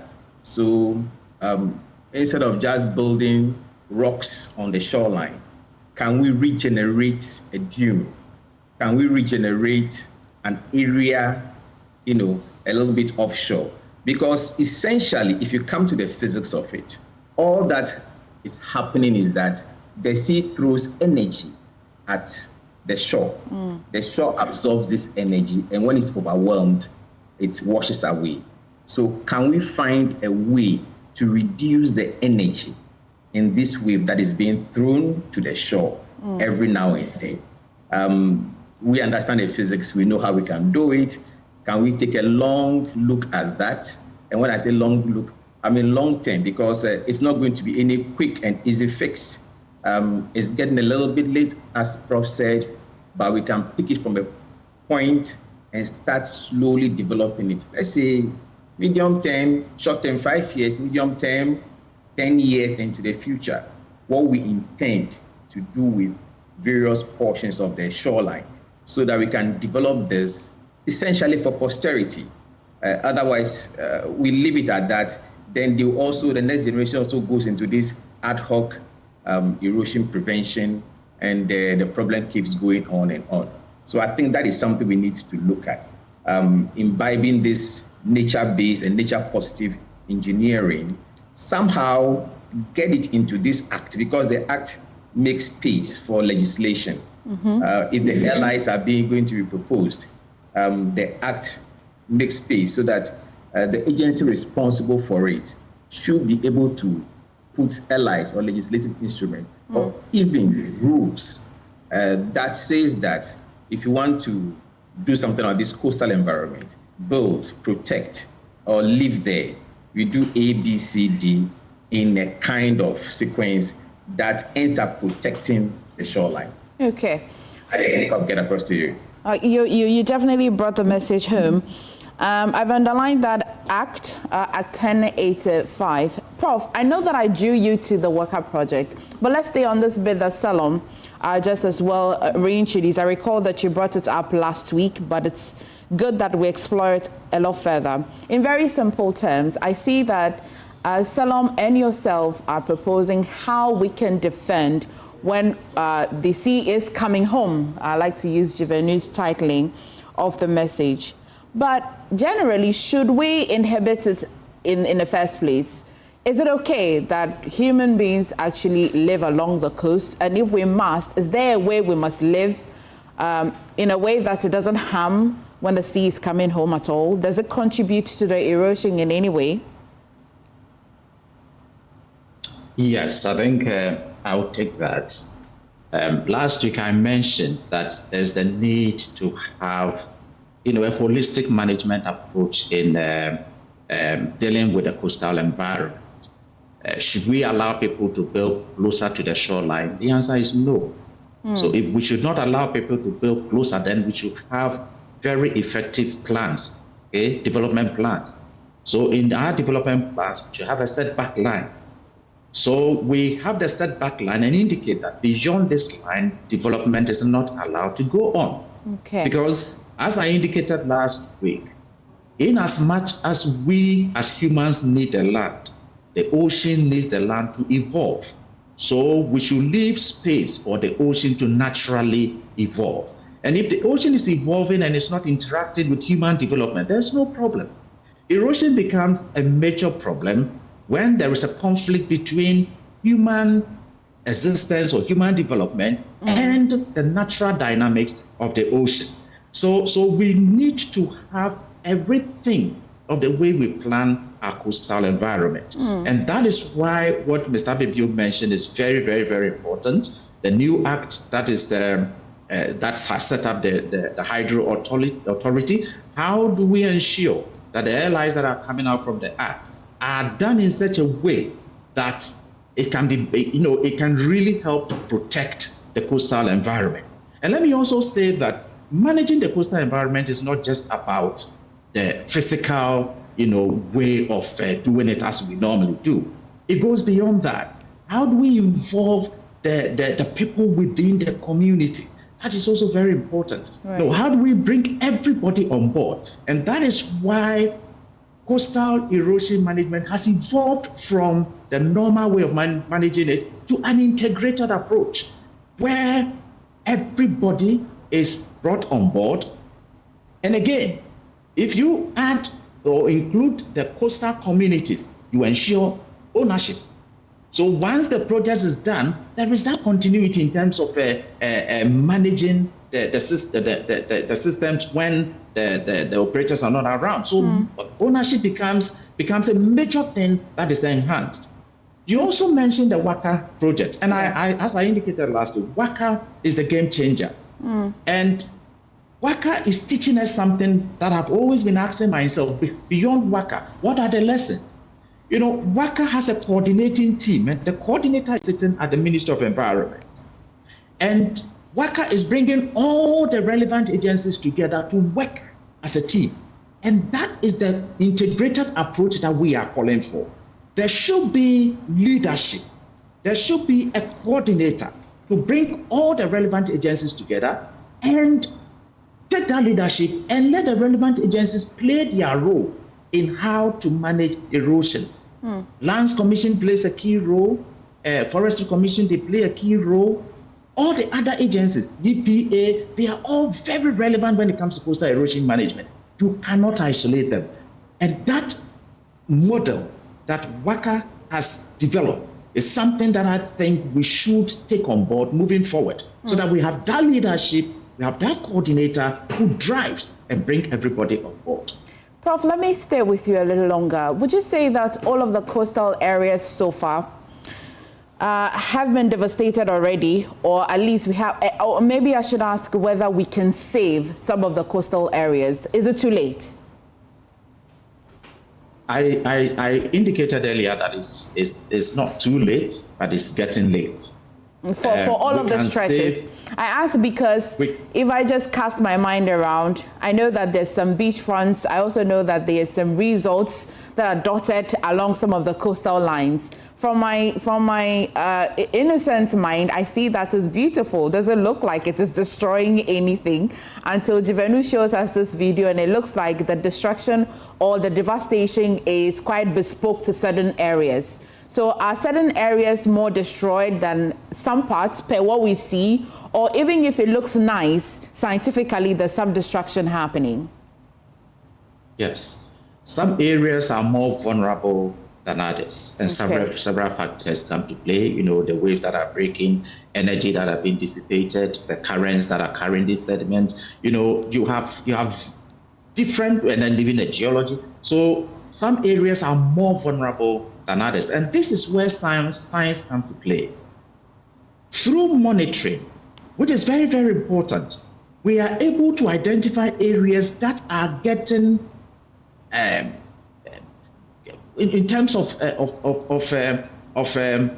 destruction, areas are being destroyed more than others. Let me put it in that way. So when you are ahead of the situation, you are able to manage it better. So through science, we are able to identify that this area is, you know, eroding at this rate, this area is eroding at this. Then we come up with a master plan. And the master plan can then help us to manage effectively. But a situation whereby this area is eroding, or let's go and do something there, you go and dump something there without even looking at how it will impact the adjoining coast is what we want to avoid. But we can save the situation if we decide to be intentional about it. We haven't been intentional. If we decide to be intentional, I think we can save the situation. It's not that bad. Okay. But we need to come together and then look at the situation. We can save it. Okay, that's at least refreshing and quite comforting to hear, Prof. Salam, so beyond the nature-based or nature-positive engineering that you've just been talking about today, would you say that, not beyond, let's stay with that, would you say that that is an immediate need or is a long-term? And if it is a long-term, what are the immediate things we must do? Well, in my view, immediately, we need to do more of the science to classify the coastline into areas that need urgent intervention and the areas that need intervention and areas that may not need intervention, kind of like a shoreline management plan. Okay. And then we can put it in a hierarchy to see how we would implement this management. Because when you're asking Prof about whether it's too late or not too late, I remember walking along the Pram Pram shoreline where a lot of results are popping up. And what you notice quickly is that after putting up your multi-million-dollar result, you start noticing within a year or two that the sea seems to be getting closer. And then these result operators go in and start constructing their own sea defense structures, which ends up affecting people next to them on the adjacent shorelines. So we need to quickly look at these areas and see how to plan it. Then next, we need to have this law, the Act 1085. Yes. We need to put into it modalities, rules, maybe allies that would guide us on which part of the shoreline should be protected, developed, where the line is, the last line is. And if you want to cross that line, what you should put in place, or if you shouldn't cross it at all. That's in terms of developing very close to the shoreline. We need to do that. And then we need to look at the kinds of intervention that we put along the coast. If we want to protect an area, we deem it that it's very important. For instance, the Asogli power plant has a water intake, or maybe Abuaze. We need to want to protect it. What kind of measures should we put in place there to protect that part of the shoreline? So we need to plan all these things and develop it. So I'm thinking that we need to get this understanding clear first about how we are saving the nature of the shoreline, then how we are saving it, then what we need to do after that. In fact, I have a radical idea, slightly radical idea that I've been pushing, but not very much. I think that any part of the shoreline that used state money in protecting or developing should no more belong to individuals or families, or even to an extent to the societies that live there. It should become a property for all of Ghana. So any part of the shoreline that is significantly influenced by wave action, for instance, should be vested in the state. And the ownership should be managed from that perspective, so that all of us feel that our monies are being, spent properly on this. We don't want to develop a particular portion of the coastline, do a dam, then a dam people come and say, it's our land, so we need to handle it. That is my slightly radical idea. I don't think it's too radical. That we should take that ownership from the local communities. It's kind of holding it in trust for them. Okay. For them to understand that once our money is coming in, we should do this. Yeah. Prof, do you agree? Should we start from there? And in answering that question as well, you mentioned the institutions that should, who have been involved so far, but which one of the institutions should be leading the charge in a major policy shift in achieving all of that you've been saying since, your years of being a professor in this area? Which institution should lead the charge? But do you agree, first of all, with Stelum, that the coastal lines should be in trust? It's our view. Perhaps it's a radical view. I think you remember I mentioned that ownership is very important. Yeah. And we've always been using the top-down approach, where designs are made and interventions are put in place, and the whole idea is that we are doing it for you. We should move away from that narrative. It should be a win-win situation for all, where the narrative should be we are doing it together. We should find a way of bringing the communities on board, because if the government takes ownership, the government will not be there 24/7. Communities will be there, and if they want to do other things, they may do it. But if we involve the communities right from the onset, and we make them appreciate that we are not doing it for you, but we are doing it together, the communities will now have that sense of ownership and begin to make sure that what you put in there is protected. And that is the reason why when we put in groins, the groin trap sediment, this sediment build the eroding beaches, and people go and start winning sand. Exactly. Because they don't feel part of it. And because they've been taken out of the whole management system, they think that it belongs to government, it belongs to someone, and we must take it. But once we bring them to be part of the management strategy, they feel part of it, and that is where we enhance the ownership, idea. So I may shift slightly from what Mr. Bebio is proposing, but I think we are on the same level. Okay. Government is for the people, and people are part of government. Whichever way. Once it is done, whichever way, we must ensure that ownership has been determined, and that is very, very important. And that's why I said we should not leave communities behind. Okay. Now, with regards to who should take ownership or who should take leadership, I think presently Hydro is managing coastal erosion, but again, you also realize that the coastal environment sits within the environment. So the Ministry of Environment has a bigger role to play when it comes to managing the environment. Yeah. I think we missed a very nice opportunity when we set up the Coastal Authority. The Coastal Authority should have, brought all the relevant agencies together and played that leadership role. And unfortunately, we missed that opportunity. And I don't think it's too late to go back to that idea, because we need an authority that can be the focal point and rally all the relevant agencies around, so that we tackle erosion in that holistic way that we are looking at. The piecemeal approach, the silo system of doing it, I don't think is going to help us. Leadership sitting in one entity or one organization or one institution How would that play out? I think it's something we need to have a broader discussion on. But currently, hydro is doing quite well, but we should look at the gaps and see how we can fill the gaps. Prof, thank you so much. I definitely know that we shall continue this conversation because it's a series that we're running. Salam, in just 30 seconds, if you can share your final words with me. And that's how we'll be wrapping up the conversation. Thank you very much. And yeah, this is really interesting. And I'm really, really glad that Joy FM has decided to look at the coast. Some of it has been, we have been talking about it for some time. And the only time it comes up is that there's an issue on the coast. And this belongs to us. We have just 550 kilometers or so of coastline. It belongs to us, it belongs to our generation and posterity.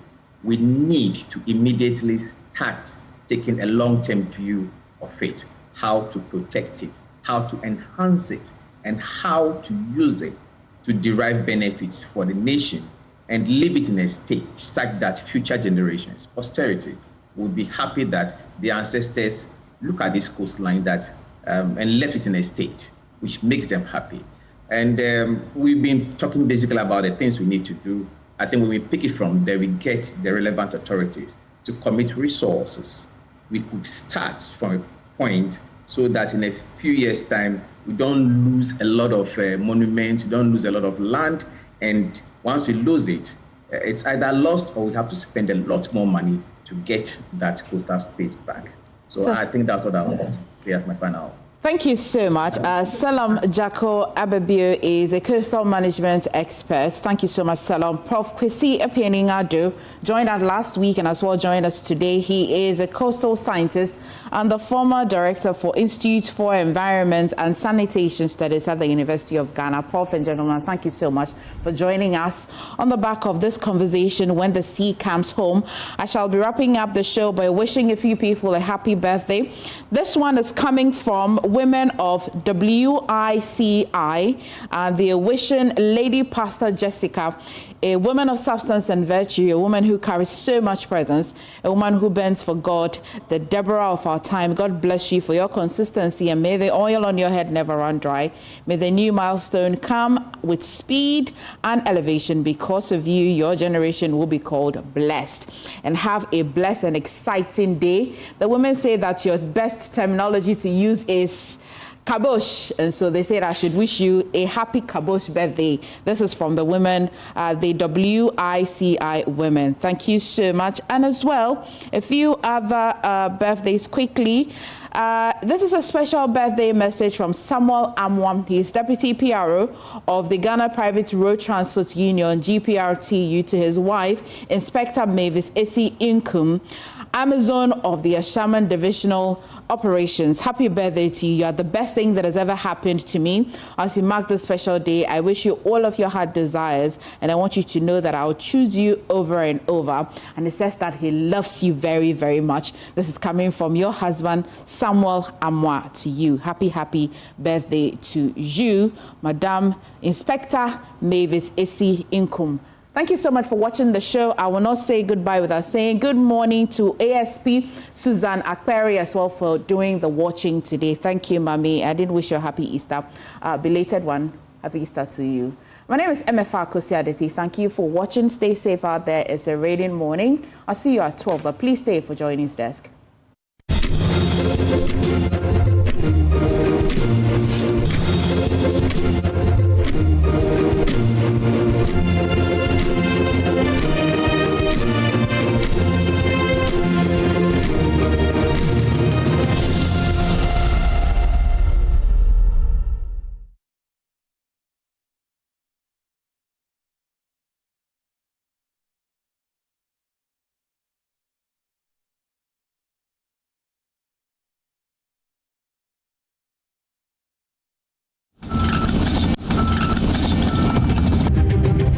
We were just shocked because it had not happened before for anybody with the courage to come in with excavators with the aim of coming to mine.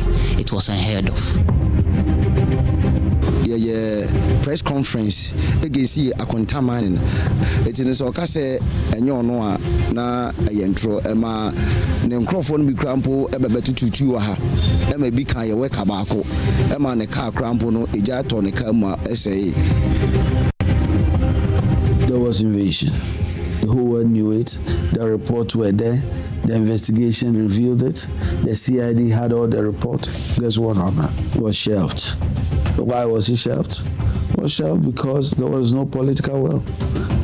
We shouldn't rely on the kind of money that we will get a day, and tomorrow we cannot guarantee that same money. Because the gold, once you extract it, the soil or the vegetation is gone.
Hello, this is JoyNews Desk. I am Amiesi Nyamiche Thompson. We are also live on DSTV channel 421, Go TV channel 125. Coming up this morning, questions intensify over transparency of diamond mine tendering process as minority claims favoritism for bid winner ENP.